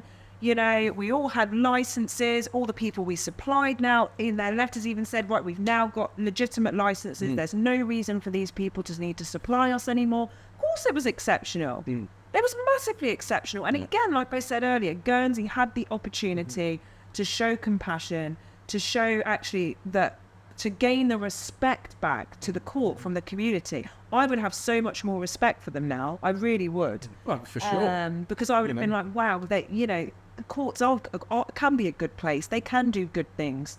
But they chose not to. They chose to just show what they truly are and their true colours. So you guys had your medical license before going to jail? We were one of the first people Yeah. again. And you got that while you were being sentenced? As they took me into prison, they strip you down and look in all your bits and in your orifices, take your photograph and do a drug test. And I said, you'll find THC in it. She said, yeah, you're right. Loads of THC because I've been smoking medicinal cannabis. But we The couldn't morning of have the- it in prison. The morning of the court case. Not allowed your medicinal cannabis in prison. So you're denied your private medical I couldn't prescription. have paid for it anyway because they don't. Your old age pension stops when you go to prison. The community would have funded it for us if we wanted it. So if somebody's using cannabis for seizures and they're going into prison, they can't have access. No. But if you need insulin, you go to prison, you get that. Yeah. It should be. There's a huge human right breach there. Yeah. Huge. 100%. Yeah. It's because cannabis causes psychosis and death. And all of those things. It's All these crazy people in jail from smoking cannabis. Yeah. It would have been so more chilled out. They would have got them off all those bloody nicotine vapes they were puffing on like dummies. Yeah. And you know, it's crazy. Like I go in and I'm like, okay, yeah, I'm in because of cannabis, and that's all. Again, like you, blood tested. That's all you'll find in my system is THC. I don't do anything else. I'm super healthy. You know, and then they go, "Oh, do you want any meds?" That's right. morning and night meds. You don't see you see them run. It's the fastest I see anyone move in prison is when the med hatch opens. But I just thought, what a fucking cheek. Like, I'm in here for a plan that has never caused me any harm. You know, I'm not addicted to it. I'm in control of my use. And yet here I am, and they want me to get addicted to a nicotine vape. Would you like a nicotine vape?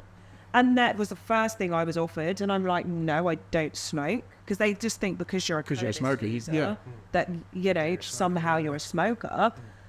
And I'm like, no, I don't smoke. And then it's, you know, do you need anything? You know, do you want sleepers? Do I want, you know, honestly, they are in on uppers, downers, inside outers in there. But for what, you know, but whatever you do, don't allow them to have their medical cannabis. It makes no sense. A circular sent round, wasn't it? From the conversations that I had with the governor, he was open to it. I don't think he saw the sense in it, but the home committee are responsible for what he can and can't do. They're in control. That's who he has to go to. Home Affairs. Who's the chairman now? So Rob Crowell and Co are not going to allow that. So it had to be a no. Because I used to say to him, because you're a vocal minority, that's why. Why don't you allow them to have a CBD vape instead of a nicotine vape? Like, even that would be more calming. You know, they're not getting addicted, but at least they've still got something for that habit. Yeah. You know, but, you know, it just wasn't, you know, no. So following on then from sentencing and obviously being in jail, what implications do you think the case had on drug policy since then, and obviously law enforcement in Guernsey? Do you think it's had any? Have you seen anything from the outside looking in? I know people have had their weed handed back, which is well worth going to prison for. You know, I know when I was in there, someone had said, you know, that a house had got raided that they were at. They had weed. They didn't have it in their tub at the time, but they had weed on them. Police took it. You know, they were on bail for months, and then the police, you know, tail between their legs, absolutely hated it, but had to hand them their weed back and drop all the charges. I love that. Great, good. That's how it should be. Yeah. It shouldn't be like this anymore. We shouldn't be all this trigger-happy house raiding and, you know, sniff a cannabis and someone's got sticks and fingers up someone's arse. Like, there's no everybody just carries a card. Yeah, it shows your patient. Exactly. Done. Exactly. Yeah. There's no bail. There's no confiscating anything. Again, it's just that was invented 10 years ago, 10, 15, 20 years ago in California, I suppose, was the first, wasn't it? Yeah, I mean, I had a card in 2014. Even before that, I got my medical in 2012, and I had a card. Right. Yes. And with that card, they do give your information to law enforcement. And there's been times where I got pulled over. I had a glass bowl and some weed in my middle console. Smells like weed in there. Never said a word. Why? Because they go run my license plate. They see I'm a medical patient, and they don't. And they leave you alone. Yeah, and that's how it should be. Easy. It should. And I don't know if that data's being fully. Because at one point, I think we were told that the police had the data of medical patients, but I'm not quite sure where we are with that anymore. But yeah, I don't know. I've other than obviously we are where we are. There's now. I don't know if you guys know about this, but now in the prison, the drug offences are now the minority, which is amazing. Because always J-wing, the biggest wing in the prison, which houses 40 prisoners. Yeah, nearly. Always the majority was drug offences and generally cannabis. Now J-wing, they've been moved out because they're the minority, and the sex offenders are on J-wing. I think that happened fairly recently, didn't it? Yeah, it was. Yeah, and they've kept that quiet. Why would you keep that quiet? That should be a front page. And if I was the press, that would be front page news. Like, that is big. That's huge. Like, drug offences are no longer the majority of our problem and in prison, and sex offenders now are. Like, that's big news for Guernsey. Like, I'd want to know about that, but we've kept that under the radar. You know, that's just I think word of mouth. People find. They tell me that the sexual offenders went up in prison. Of course it does, because the police now didn't need to focus on a little grain of rice cannabis on some 17-year-old, and can now actually do some real police work and deal with the severe paedophilia problem we have on Guernsey that's been brushed under a rug for forever. Yeah, I was told when we were in there that the police have 2 women, I think, it's working on the sexual offences stuff, and they were just focusing purely on that, and that's why these historic cases are coming up and there are more people in prison. And bloody good job too. Those are the people that deserve to be in prison. Yeah. But the sentence is still fucked up. You know, so they're in prison, the sentences are shit, and sadly, it's not even about the sentencing. Like, okay, fair enough if people were having short sentences, but were having to do intense therapy and work on themselves. But what's sad is people think, and I hope this is on here, people think that people are going into prison and being rehabilitated. They think that paedophiles and drug addicts and all these people, alcoholics, are going in and getting help. I can tell you they are not. They are going into prison, they're drying out, or they are just sitting around in their cell, doing whatever, choosing to go to education and whatever if they want to. And if you ask to see the one therapist that's available in her big long queue of people that she's got to see, because not only does she see out the 100 prisoners that are in there, roughly, but she also has to see and train the prison staff that are there too, and she is only part-time, she works privately outside of the prison. How do you expect her to fill all that in? So you only see her if you request. How many people do you think actually request to see a therapist? Unlike weirdos like me, that was my instant thing because I love therapy, I'm a therapist.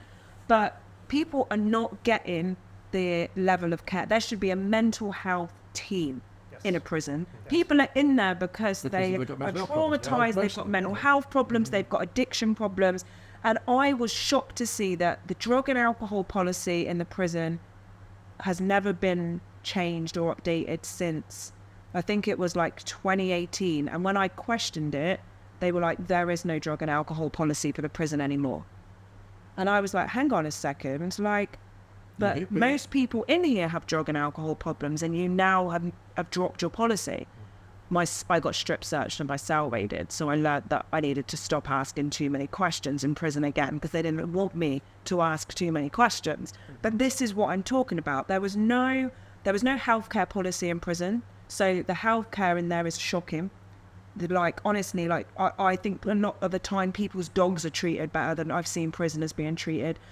Even if you're in pain and you're known as not being a drug addict, you were treated like you're a drug addict, and you would be left in your cell crying with, you know, toothache, shoulder pain, you name it. But yet the ones that didn't need the drugs because they were, they do need them, they're drug addicts, but the ones that weren't in pain physically were still given their scripts or whatever. But like, there was times I had severe toothache that I was left in excruciating pain for days on end in tears because they wouldn't allow me to have the opiates, or stronger painkillers that I needed for this. Access to a dentist is nearly impossible in prison. Like, just the level of healthcare was shocking. No healthcare policy, no drug and alcohol policy, no healthcare, no mental healthcare team. Like, so people are not being rehabilitated as people think that they are in prison because the funding's not going to the right places. It is, you are forgotten people in a forgotten service, and the funding isn't going. And that's what I called my diary. My prison diary is called A Forgotten People in a Forgotten Service, which I'd love to write and publish out one day about my journey and about what I experienced and saw. But that's a huge problem again, that like there is a pot of money sat, but no one's doing anything with it. And actually it needs to go in getting a right mental health and support team available that should be giving people the right therapies and just stuff that they need, and, sex offenders, to me, they should be going nowhere until they can prove that they are not harmed to anybody in society. Again, I know that might be a hard one to prove, but there should be a certain protocols that these people are going through, not just 3 months, sit in your cell, do nothing, and we'll let you out because you've done your time. The public aren't aware of this. The amount of times people think, that I've seen comments and statements made by people that truly believe that people are going into prison and it's a good thing because they're being rehabilitated. They're not. So you're saying when sex offenders come out, they're just released and that's it? Well, they're on a sex register. They're on a register. They notify, like if say that he moved into St. Sampson's, neighbors, they'd have to. Would they notify the neighbors that he was a sex offender? No, they're not allowed. That'd be a data breach. There was a big problem because the UK brought that in. The UK brought that in. We knew that in the US too. And when it was brought in the UK, you found that the smaller islands and highlands where it wasn't being implemented, there was a lot of people moving out to them because there wasn't no registers. From Clarke. Interesting. Yeah. Wow. But that's one of the biggest shocks to me about prison, not knowing what to expect, was the number of people that have reoffended. It was just, we were in a minority almost, that it was our first offence. Whereas people used to say to me, is this your first offence? I said, no, it's my only. Was this your first sentence? I said, no, it's my only sentence. I'm bloody going back in. But so it worked from that point of view, if you like. But it was sad for a lot of people. Like you hear, like a lot of people would offload on me. I guess I've got that therapist vibe, right? So people would sit with me, a lot of the young lads and whatever, all the time. And it was really sad to hear that for a lot of people, prison was better than home, or they didn't have a home. No. So for them, like, it was structure. They knew where their meals were coming from. You know, they had access to a gym. They had people around them that cared about them. They, it created a sense. It wasn't of a big deal. No, they had access to education. So they enjoyed, going off to learn. A lot of them was learning to read and write. Yeah. You know, and I just, it's sad because. Very. This was happening in prison. Yeah. So would you find that to be a form of rehabilitation then? That was their view. That was what to rehabilitation was to them. But these people kept coming back and coming back and coming back. Yeah, because the gap is then also the support out. But no support when you get out. Yeah, and don't get me wrong, the access, helping them to read and write, the education, like that. It was all amazing. Like they're in where they are, they're doing a good job, and there are a lot of people in the prison that care. It's not about slagging the prison off, but just. The idea that we don't need to change, and this is just how it's, because I heard that a lot from prison officers and people in the, high up in there, but this is just how we do things. This is how it's always been. That's not a good enough fucking answer for me. That's not okay. Like that, doing the same thing and expecting a different outcome is what stupid people do. Like, we need to evolve. Like, what we're doing isn't working. Like, look at the revolving door. People are not coming back. They're coming back. And I know that's good for business. But if we want to create a thriving community, we need people to change. So we need, like, I've said it for so long, the prison should be a rehabilitation centre. The Guernsey Rehabilitation Centre. Because the governor knows it, they are being used as that anyway. They are doing the work of what the Oberlins won't and refuse to do. Yeah. I've seen that so much. Like, look, Taphead's just died. Is he? Yeah, he died a couple of days ago. No. But people like Taphead, right? Calvin that we dealt with. Severe mental health issues, like traumatised from his childhood. How did he die? I don't know, I'm not sure, overdose or something in that. He was sent off to a mental health institute, which I knew it would never see him again. Once he was shipped off to the UK, I just knew we'd never see that boy again. But he had severe issues, right? Like, he had learning difficulties. He went to like a special school in Guernsey, like Oakvale or whatever it was called back then.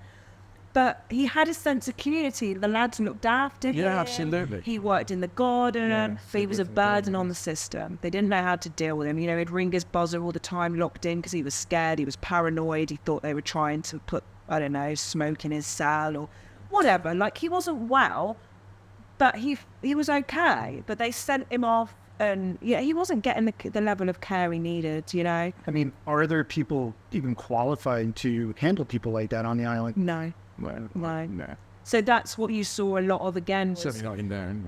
There was a lot of the youngsters that were part of the kids that got shipped off to children's homes and stuff in the UK. So that one of those. Okay, so there was that revolving door in prison too, and a lot of the lads, were very open about the abuse that they'd had as kids in these institutions. And they're traumatised. There's a revolving door. They're just coming back to these institutions because they're not being given the level of care and support and rehabilitation that I feel that they should get. I know not everyone wants to change. I'm not naive to that. But I don't think we're giving people enough of a leg up to change. I think we're giving people like the bare minimum and expecting them to fucking leap. And it's like, no, we need to do more for these people than what we're doing. So obviously your guys' time in jail has definitely impacted you guys personally. In what ways has that impacted you, and how has that changed your outlook and your approach to cannabis activism? It's had almost no effect on me, personally. And it's made no impact on my cannabis activism. And, well, it served to increase it, particularly in the current economic climate election coming up next year. we need to be active. And I said, 100%. the impact has been on my wife because her mental health is just shot to pieces, basically. I just spoke to her to tell her that this has gone on longer than I'd anticipated. I won't be too long.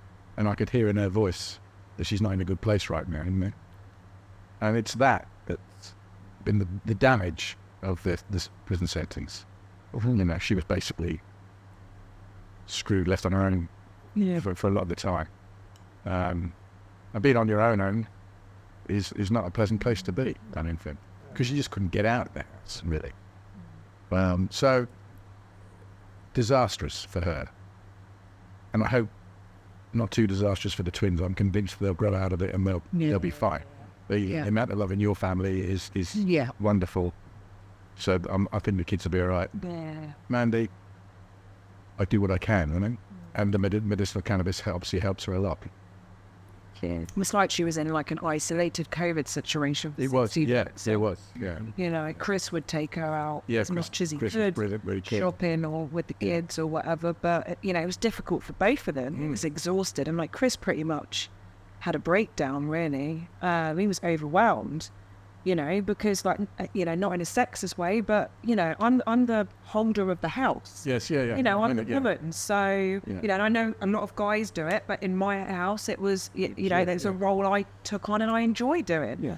Yeah. So, the shopping, the cooking, really, doing all the basic care stuff for the children. We had kind of role swapped again. So since the raid, things had kind of shifted a little bit, and Chris was doing more carpentry and set up his own business, and he was working a lot more. So I was doing a lot more of the caretaking for the children. So, our roles always swap. We're quite fluid. Like, we're very child-led parents, always have been. So it was a huge impact, like on him and the kids, like massively, like financially, like because as well, like when we went in, everything changed. Inflation happened too. Yeah. So like it was at a point where we were a self-sufficient family, never asked for any help from the state. Both worked, both did everything ourselves. To then this huge burden on the tax system, because then you've got me being paid 60 grand a year or whatever to be in prison, and Chris then having to go to the States because he can't work. He's now a single parent of 3.5-year-old twins. So he had to go to the States and sign on, and at that point, they couldn't even touch the rent. They were like, oh, well, we cap at this amount, so you'll just have to, I don't know, negotiate with your landlord. Sorry, what? So he had all this financial stress. He's then got, we've still got the confiscation order going on for ages when we were in prison.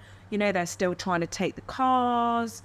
It was huge impact, and the impact on the kids was horrendous. Like, it was horrendous. Don't get it. It's still something that is really hard to talk about. Even Chris, this morning when, I said to him, like, how do you want me to represent you? And is there anything you want me to say for you, on how it impacted you? And, that's what he said. It was just like the PTSD he still feels from the impact on how it was for the children. Like, he still says now, no disrespect to dads, but you do not have the same bond as with a mother. So taking a mother away from her children is vile. Like, and he hands down says that the impact on them if he had been put into prison would not have been the same.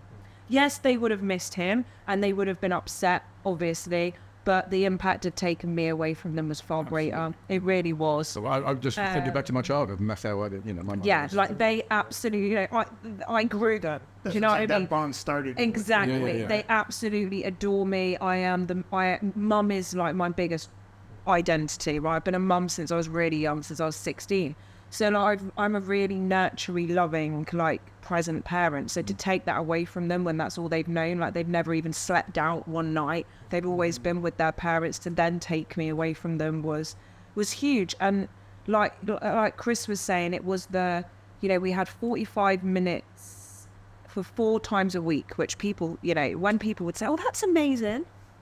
Are you fucking serious? 45 minutes, 4 times a week in a busy hall of, 30 other people, the noise, the distractions was chaos for them, because Gio kind of, my boy twin, like kicked in some sort of like ADHD, which from what I know around therapy stuff and trauma, ADHD is a lot around secure attachment. So you take their secure attachment away, boom, it kicked in. So he went into this hyper crazy mode whenever he came into the prison, and then went into full meltdown when a prison officer would say time, because he knew mum had to walk back through that green door. They would be in tears. Mandy would be in tears. It was horrible because they would trigger Mandy. The same visits. Yeah. It would break my heart to see the state of Mandy going out in a wheelchair or being pushed out in a wheelchair. But the twins in floods of tears. Yeah. You'd see prison officers tearing up. Yeah. You know, because they were just like, this is horrendous. And walking back to my cell, you know, from going back through the green door and saying bye to my family, I can still hear it now. I can hear them both crying. And I just want my mummy. I just want my mum. You know, and Chris, like Chris says, I had to deal with that 4 times a week. It never got easier. You'd hear, you know, officers would try and be, you know, optimistic and positive and say to you, oh, it'll get easier. It never got easier. It didn't get easier till the day I was home. You know, they just, Chris would have to deal with that, like he says, all the way home, every bedtime, you know, if they're sick, they want their mum, you know. And all of this was unnecessary. Yeah, for what? To prove what? Because it's done nothing. I'm not talking about unnecessary to us. Views. I haven't changed my values. No. I'm still the same person. Yeah, don't get me wrong. I was grateful for life before, but I have got a whole other level of gratitude for nature and life now, because when this every little thing, even down to a teaspoon, is taken from you, and you've got to use plastic and all this stuff, you're grateful. You know, I'm grateful for just being able to open a window because you're locked in this little cell with barely a window you can look out of properly. You can't open it. You know, so I'm grateful to just be free. But in another sense, they couldn't take my internal freedom. They could never take my morals, my values, the way I see the world, any of that from me. No, my thinking hasn't changed at all. In any way, shape or form. No, I just got a different gratitude for life, and I guess an even more stronger boundary for bullshit, you know. So even more now, I'm like, I'm not wasting my time with you. If you don't have the same love for me that I have for you, fuck off. You know, so I guess that's changed for me, where I'm just like, no. Whereas I was probably overgiving before. I'm not as overgiving as I was. Like there's more boundaries there. So it's taught me that. But yeah, I guess it's definitely given me a broader. I thought I knew what the prison needed, and I did think that, you know, running the drug strategy, I thought I kind of knew. But after having that experience, it definitely made me realize how naive I was. Yeah. And anybody that turns around and you still hear this, you know, oh, well, it's a 5-star hotel. Say the people that have never been to prison. You go do 2 years, 13 months, whatever in prison, and tell me it's a fucking 5-star hotel. And if it is, your 5-star hotel is clearly shit. Yeah. You know, I don't know, you must be in some sort of really down and out hostel. Because it is not a 5-star. I get if you want to start comparing it to Thailand, but that's not it's very different from America. This is not, but let's stop comparing it to, you know, we're still criminalizing people in a really shit place and locking them up in these tiny little spaces for things that is really unnecessary, and we're not utilizing the tools that we've got, like community service, suspended sentences, the tagging system that is sitting there doing fuck all, that the police could police, or G4S. The G4S do it in the UK, but again, they don't. Home Committee won't fund that. They won't put the funding in for it. It's not a priority to them. They'd rather keep the prison going as it is. Doesn't fit the agenda. No, it doesn't fit the narrative and the agenda. Yeah. So yeah, but I must say it's been over a year for me since I've been out, and I've already really noticed, especially the last few months, a real change in the children. Like, I can now start to go places without them being so clingy.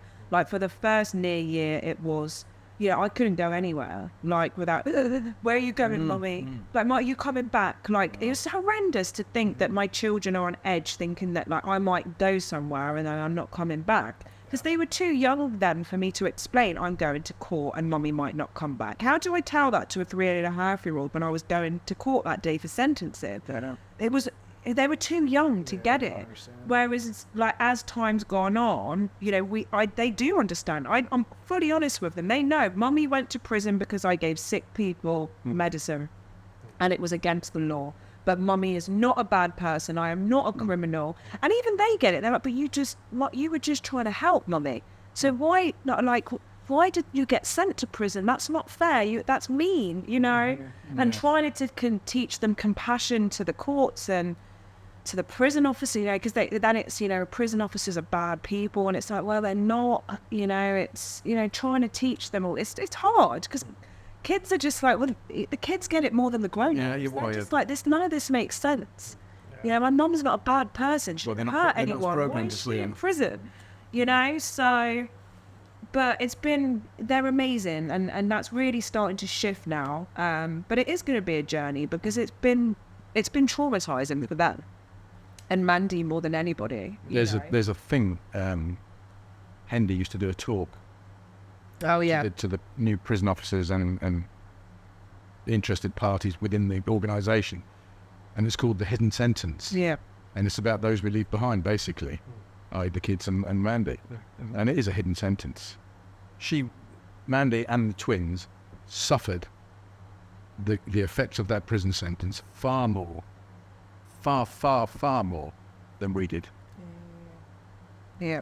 To me, it was a breeze. To you, it was probably close to a breeze. Yeah. Apart from the worry about what if I didn't have the kids, it would have been a walk in the park. Like if I didn't have young kids, Nice. in that sense, Yeah, was a lot. I felt like I had a hole in like my heart. Ditto with Mandy, but in itself, in itself, it was just. Yeah. And it's not what I'd expected, because I had no idea what to expect. I've seen American TV programs that sort of frightened the life out of me, and I've seen UK prison programs, maybe not real programs, but they give you an idea. And it wasn't as bad as I'd either, because the people in it weren't violent criminals per se. You don't have prison gangs. No, none of That that. sort of shit. No, none of that. Not that I saw one fight, you know, which was somebody jumped in someone's back, giving a punch, and the officers pulled him apart, and that was the end of it. And that's all I ever saw. And I was offered some weed once in the garden, which I didn't take because 4 years was long enough. Don't want to risk Because no. Yeah. Yeah, so it was to me was a sort of a breeze, ignoring Mandy, but she suffered tremendously and is still suffering, you know. So And thanks for that, Mr. Prout. Yeah, the social side of it was hard for a while. Like it took me a while, like maybe 5 months before I felt like I was a fish in a bowl for a while. Like I remember when I saw you and I really struggled to even make conversation with you, and it probably seemed like I didn't want to talk to you, but it wasn't that. It's just I could not hold a conversation with people, and I don't know, there's this thing around like you're not sure what people think of you. If people support you still. So and because you're isolated for so long, like 13 months on, and the outside is very different to 13 months inside. So, like time changes when you're in prison. Like now I don't look at a calendar. I don't really know what the time is, the day is, because you become obsessed in prison with the date, the time, scratching off a calendar. Like it's obsessive because you just want to get the fuck out of there as soon as possible. I had a spreadsheet. He was still holding spreadsheets. I love Excel. Didn't learn anything. I had a bloody Excel. I'd make myself a calendar, and as you say, it was crossed off every morning. I'd wake up and I'd cross the day off, or yesterday off. Yeah, I you just counted the days. obsessed. From the beginning, it just. So the social side of it, again, and there's no support for that. And if I've only done 13 months and I've struggled, what about people that are thrown out after, some of the lads that are in there for drugs are in there for 3, 5, 8 years, and they wonder why they're coming straight back in, because there's institutionalized. No support. Like the social side of it is even difficult, there's again I could talk about the prison stuff and the gaps in this for a long time, so we probably need to do a whole other series. Yeah, it's a different. The prison is it's a whole thing on its own. Yeah. Especially because I was saying when I ended up in boarding school at a very young age, and the narrative is when you come out that because you're institutionalized, you go one of a couple of ways. It's either you go into back into crime and end up in prison, go into the army because you're already institutionalized, or go into some kind of crime. I ended up kind of scaving over the middle and then coming out okay on the other side. Yeah. A lot of my friends, a lot of them ended up in the army because of the institutionalism. A lot of them ended up in prison because of the institution. And it's just a trend. I made a friend in prison. I won't use the name. Who'd been in several times before, and the reason that he was there, he did something to get himself back in prison. Yeah. Because he needed the drugs.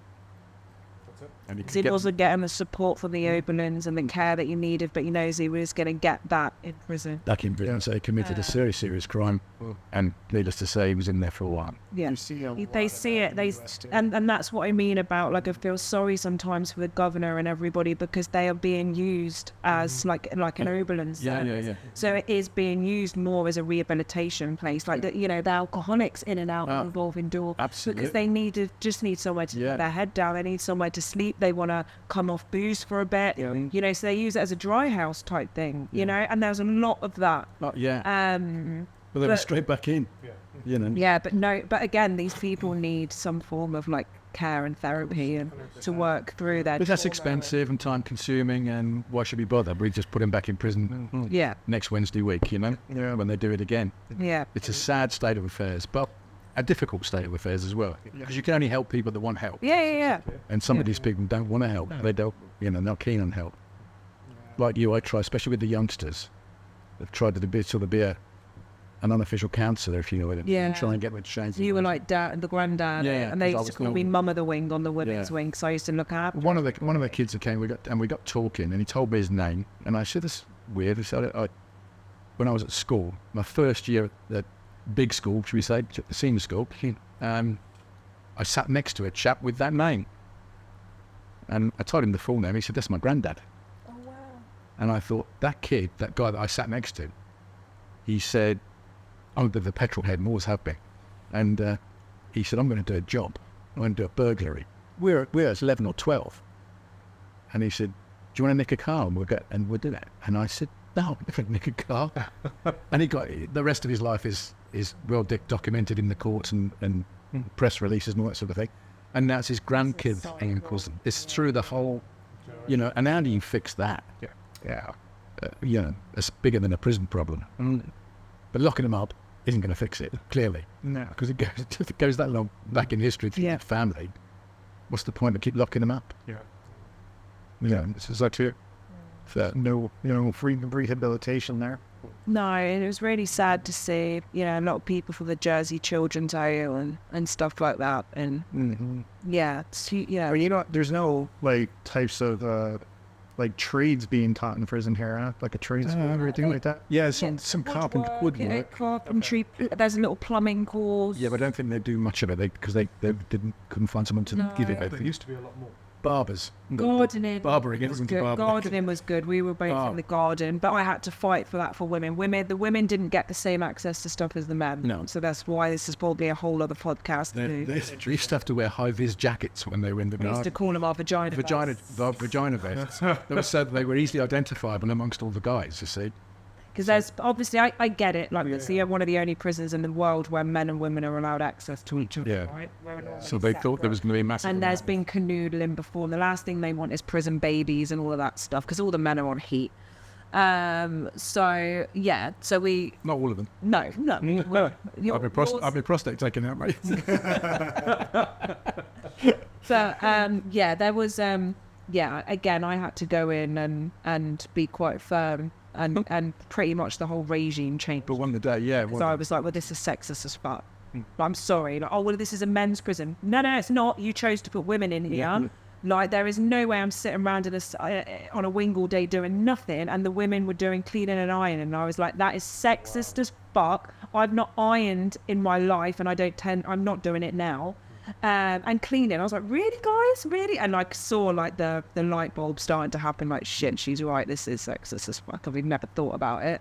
And within 2-3 months, the whole regime changed. Yeah.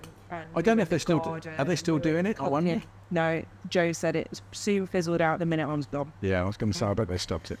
Because there's got to be a strong, again, like, no bullshit person in there that's just going to be like, this isn't okay. But a lot of people are just very... That a bit.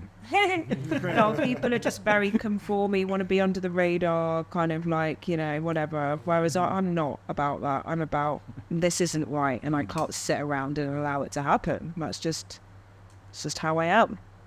A big one is, what message would you want to convey to the policymakers and the public about cannabis-related incarcerations? Stop them. It should not be happening. It shouldn't be happening. It's ridiculous. It's 2024. It should have stopped a long time ago. And if we're supposed to be following like actual evidence, I don't understand how this is still going on. I think it's madness. It's a waste of time, energy. You know, just listen to our story. It says a lot. You know, it's pointless, isn't it? The whole thing is pointless. It is a waste of time. And it's there's more than enough evidence. If we're evidence-based, there's more than enough evidence to show that cannabis isn't the dangerous drug that you all think it is. It was all a load of US propaganda to start with. Sorry about that. We all know who did it. I know we started it. Yeah. But listen, the UK followed pretty easily. And Guernsey's continuing to do so. You know, when you hear these propaganda-based arguments, it's pathetic. It really is. You know, for the policyholders and the politicians, like they've got to stop making excuses. Stop allowing it to just be a election issue, because I'm sick of that shit too. Like, don't get me wrong, we'll all play that game because that's all politics really is, isn't it? It's a game. But it shouldn't be about getting back in. You know, it shouldn't be like, well, we'll use this. You know, we'll use the cannabis agenda for our popularity. You know, it's like, no, get in touch with your values, your morals, that you're actually supposed to be there to speak for the people, to represent the people, do your fucking job. Like, you're not there for free, you're getting paid too. You know, and I am sick of the excuses and look at all the lives that are still being ruined, you know, because they are not changing policy in real time. Like, we're now in we're in a technological age. You've got AI and all this stuff at your fingertips. You need to start getting your game sorted. Yeah. Like, we are not doing stuff at a quick enough speed that is matching up with how the world's evolving. And that's got to change. Like, we can't be sat around with, you know, these piles of paper with, you know, laws at the bottom because we just don't have time for that. Get on with it. Stop all this, like, ego bullshit. And, you know, I'm sick of all these voices, you know, and all you hear is, like, noise in debates, and we don't get anything done. It's just a load of big egos, people wanting to hear their voice, nothing actually getting done. I don't see any action. I see a lot of chat, a lot of bullshit, but no actual action happening. And like, they need to start sorting it out. How many really deputies have to. How many? 38, 38. I think, don't we? So we've got 38, Yeah. and they're full-time employees. They get paid a full-time wage, Yeah. don't they? Yeah. I think they all just got a raise or something. Really? Which is fair enough. I think, but, you know, good politicians should be paid a sensible living wage. Agreed. Or perhaps a more than average living wage, if you know what I mean. Yep. Because a lot of these people have got some corporate experiences and stuff. They're used to bigger pay packets than many people. But they're just not doing their job. Because I don't believe that many of them are working 40, 50, 60 hours a week. Maybe they'll come on this, if they hear my voice, then they come and argue with that. But they must have loads more time to spare to get things done, as you said. And we've got so many civil servants. Why can't they deal with this issue? It is a big issue for people. Yeah. It's not just a little. We're not a vocal minority. We're the voice of a vocal, or we're the voice of a majority. There's a lot of people out there that use cannabis, particularly now that it's legal for medical purposes. Yeah. So we're talking about thousands of people. Yeah. I don't know the number of prescriptions, do you? So it kind of varies from article to article. Yeah, I know. I've read one that says there's been 13,000 prescriptions issued in 1 year. But I think that's... Yeah, but every month there's That's every month, right? So Yeah. to me, that would say there's about 1,200 patients if you do the math on that, right? But I think that... I feel like I there's heard more. there was around 3,000. We've heard it was going to be 2 or 3. Yeah. Yeah, I would say something like that. That's a guess or a guesstimate. But this data must be calculated. but I assume it's being withheld because of narratives, right? Because I'm sorry, you would know. Every If I was a government, I would be holding this data. Every because it's exam that comes something in that has got you an should import know. license. Exactly. So So we you would must know know. exactly how many. This is well-regulated Well, stuff. So we get it from a freedom of information. So in 2023, you had 17,506 prescriptions. Prescriptions or import license Prescriptions. oh wow. Yeah. Over to, yeah, 17,506 in a 12-month period. in a 12-month period from 2023 to 2024. From January to April of this year, because that's when I put the questions in, was 4,661. So 1,600 a month, 1,700 a month, something like that. Yeah, some are close there, so it'd be about that. Yeah. Right around there. Yeah, I wouldn't exactly So- call that a minority. Well, no, but they'll try and use the figures as well in the narrative that they try to use. Exactly. That's the thing. When it's coming out that we're suddenly prescribing too much cannabis, 17,000 something sounds like a hell of a lot. When you break it down into Into actual people, it's not. That's right. Mandy used to be on fentanyl. She gets terrible pains in her limbs and so what. When she was on the fentanyl, I would often pick her script up. It was easier for me to run into town or whatever it may be. And so I would go and get her script, and they would give it to me, and they would say, "Can you just sign this, please? Because I had to sign the dangerous drugs book." They didn't ask my name, but they just said, "Can you sign that?" So I'd sign it, date it, I'd just scribble, date. No, I could have been absolutely anybody. But out I walked with a month's supply of fentanyl patches. I go and get my cannabis now. Oh, you got to have ID. I'm going to take my passport with me. I've got a letter from Mandy so I can pick her script up. I mean, You have to jump through hoops. yes, it makes you feel Yeah. a little bit awkward when you're stood in the queue in the chemist. I don't feel awkward, but why should I have to take my passport to prove who I am? Well, what about the fentanyl? Yeah. Yeah. And they wonder why they've got an opioid problem. Look at even traveling with it. They expect you to get a travel letter to take your medical cannabis with you. Where's a travel letter for the fentanyl Exactly. or the opioids? Yeah. And to be fair, really nobody's checking these travel letters. No, because they wouldn't know what they have. It's a cash grab by the clinics at the end of the day, in my opinion. You know, £10, here's your letter so you can travel with it. Why? I have a prescription. I can show you the prescription. I can show you my ID. Yeah. What do I need a travel letter for? I Doesn't make sense. don't think you do. Do you? That's what patients are told. And patients pay the £10. They get their travel letter. They go travel, and nobody ever checks it. Well, you say you got a prescription, a passport. This is me. This is my photographs here. Exactly. Exactly. This is more things that they want to implement to make our lives hard. And it's a cash grab. I mean, £10 for, here's a letter, you know. Yeah. Yeah, you're going on a trip. It's £10 is not much. Yeah. In the scheme of things. It's not, but the fact But that the principle of it is, that, the right? principle of it stinks. Yeah. But you're just a pothead, so it doesn't really matter. Oh, exactly. Yeah. Just a stupid stoner. Yeah, That's all it is. it's not a secret. Yeah. So yeah, just a couple more then. So from the inside, what role do you see former cannabis prisoners playing in the broader movement of social activism? It would be nice to get them involved, but I think that's our job now, is to get more and more people on side. And given that 17,000 prescriptions are issued, there ought to be a lot of those people that are on our side. No.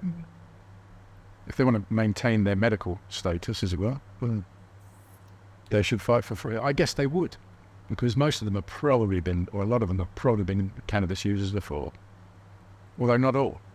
No. You know, many will be new patients, as it were, by Yeah, true story. But I mean, even aside from, I think, even cannabis prisoners playing a role, you even have people that don't even use the plant that are advocates for it and playing a role. Oh, absolutely. In it as well. So, I mean, it's not just, just not just people who use the plant who advocate for it. I mean, I had some ladies up here a few weeks ago, up here drinking coffee, loving the atmosphere. They don't even use cannabis, but they enjoy the story I'm looking for. The friendliness and ambience. Yes, exactly. Yeah. So, yeah, I mean, I think we have to look at everybody. We get people that have been to jail for it, people who don't use it. and just people with common sense. Yeah. That understand that this should be legal. And it's a plant, and we're ruining people's lives over and when. I guess, is there anything else you guys want to add or share about your journey or vision for the cannabis industry here in Guernsey, or just Channel Islands as a whole? Because for me, my perspective, I want to see everything happen as a whole between Jersey, Guernsey, Alderney, like all the islands. Yeah, same. It would be good to see the cannabis community come together, because it kind of did feel that when I came out of prison, I came out to a very fragmented cannabis industry and community, and not really sure what's happened, other than it's lost, again, its values and stuff. So it would be really good to see that come back together. And it'd be really good to see more support and things being actually actioned by policymakers as well. I think we've really got to see that. And to stop some of the conflicts that are happening. There's a lot of conflict of interests going on, that I'm not really into either. So, yeah, not more transparency, more community, more policies being changed, but like, real time level.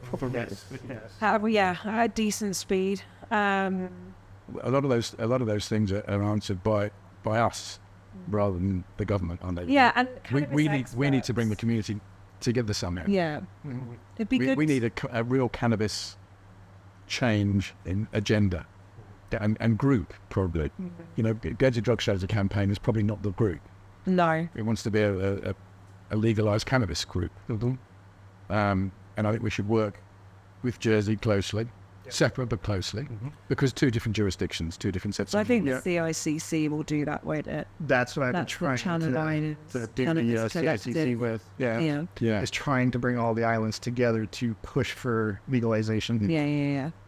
Because we have Guernsey Drug Strategy page that pushes for everything. Right? We have these medical pages, which I see their role. They're just sort of chat rooms for medical. They're just they're a place to send advertisements, little chat rooms to find out what's on this list this week. Right? There's no. It's got very complacent. I mean, it's good in the sense where because it's sort of almost done. Which is great. I get it. I get for a lot of people, it's just, you know what? I've got my medicine. I'm not getting arrested. Sound done. Yeah.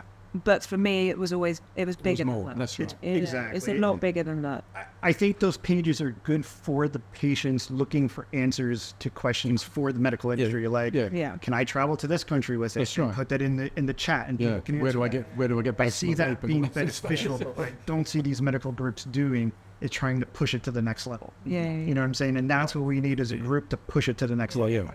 Yeah, definitely.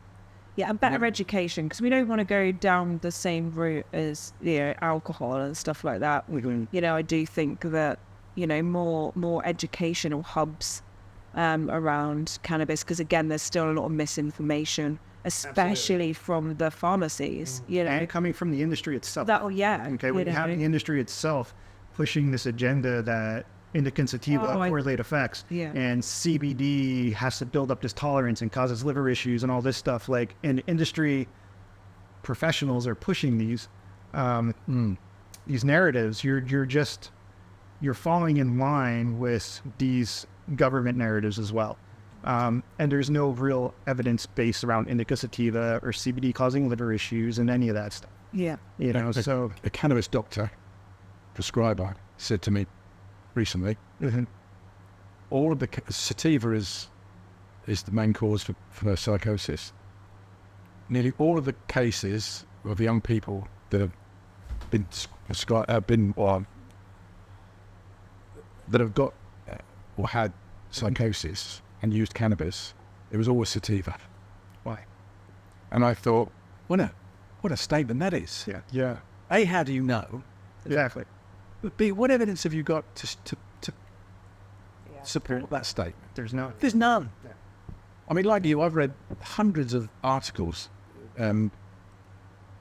peer-reviewed articles from the States about psychosis and cannabis, and I can't find one with any empirical evidence. Exactly. There's always a possible link. But the psychotics are just the type of people that will turn to all sorts of cannabis drugs to find a cure for their psychosis. And cannabis is a good one. Yeah, I'd really like to see this professional expert panel formed in Guernsey. I think that's really important. And I'm not talking about businessmen in suits, like investors. Like, they're not fucking experts. No. They're investors, right? Well, the way to They're the way people to with money. I the want way to create proper cannabis experts. Yeah. You know, that have been in the industry, like, have seen all aspects of it. You know, people like you with, you know, whole round experience, knowledge, you know, not, you know, oh yeah, you know, I own 5% shares in. That makes me an expert. No, it doesn't. Exactly. You know, so that needs to be created here. Why don't we create it? We could create the Cannabis Advisory Panel, or whatever you want to call it. Yep. We could create it. We could get we could find some medical people. There's no reason why not, is it? And we could create it. And then we haven't got to say to the state, you should create this. We should say, we've got this. Why don't you step on board? That's not a bad shout. There's no reason why not. No, there Sometimes isn't, they is there? need that. I think that ends up being the problem with government. They do literally want their No, I can't. No. yeah. We can create whatever we like. Advisory board. Yeah, absolutely. No reason why not. Yeah. We can explain to everybody that's on it that, you know, there's even got a lot of action going on at the minute, but now we're in place. We can advise government, and we can offer advice to government. If they refuse our advice, then we can go public on it. Yeah. Yep. I'm on board with that. Yeah. There you go. Yeah. No. That's a very good idea. Something Is that a good place to end? All right. Yeah. Yeah. I think so. Yeah. What an episode. To wrap things up, like it really has been fantastic to hear both your stories. Thank you. And I think a lot of people in the public that have been following it have been waiting for this as well, to hear from both of you. You know, to hear the full story from your point of view, not just What they read a paper. Exactly. Yeah.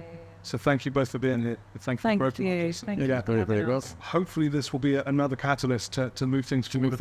Absolutely. Well, it has been for me. You know, I mean, I've always wanted to, you know, I want to be involved and I want to move things forward. I want things to change. But if we can come together and make those changes, then let's do it. Absolutely. Let's start now. You know? Yep. That's what we're trying to do. Yeah.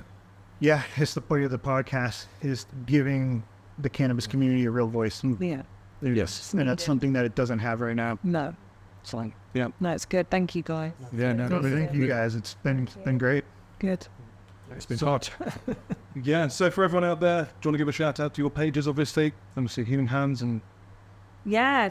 Please share, comment, give us your feedback if you've got any questions, if there's anything that I've not answered. Yeah, huge shout out to everyone that's supported. You can follow me on Instagram at I am Lucia Faith.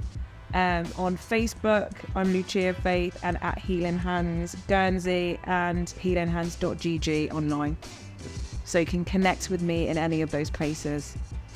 Thank you. I think that's it. And Mike's too old for it. No, listen, I'm on Facebook if you need me. So yeah, just I'll pass you on. I'll be his PA. And what she said. If you guys don't follow already, give the Guernsey Drug Strategy page a follow. There's a lot of information coming out there. Yeah, please. That would be awesome. Thanks for being with us for episode 5. Something a bit different on the next one. I'm not going to say anything yet, as usual, but keep your eyes peeled, and we will see you in another couple of weeks. Thanks very much. All right.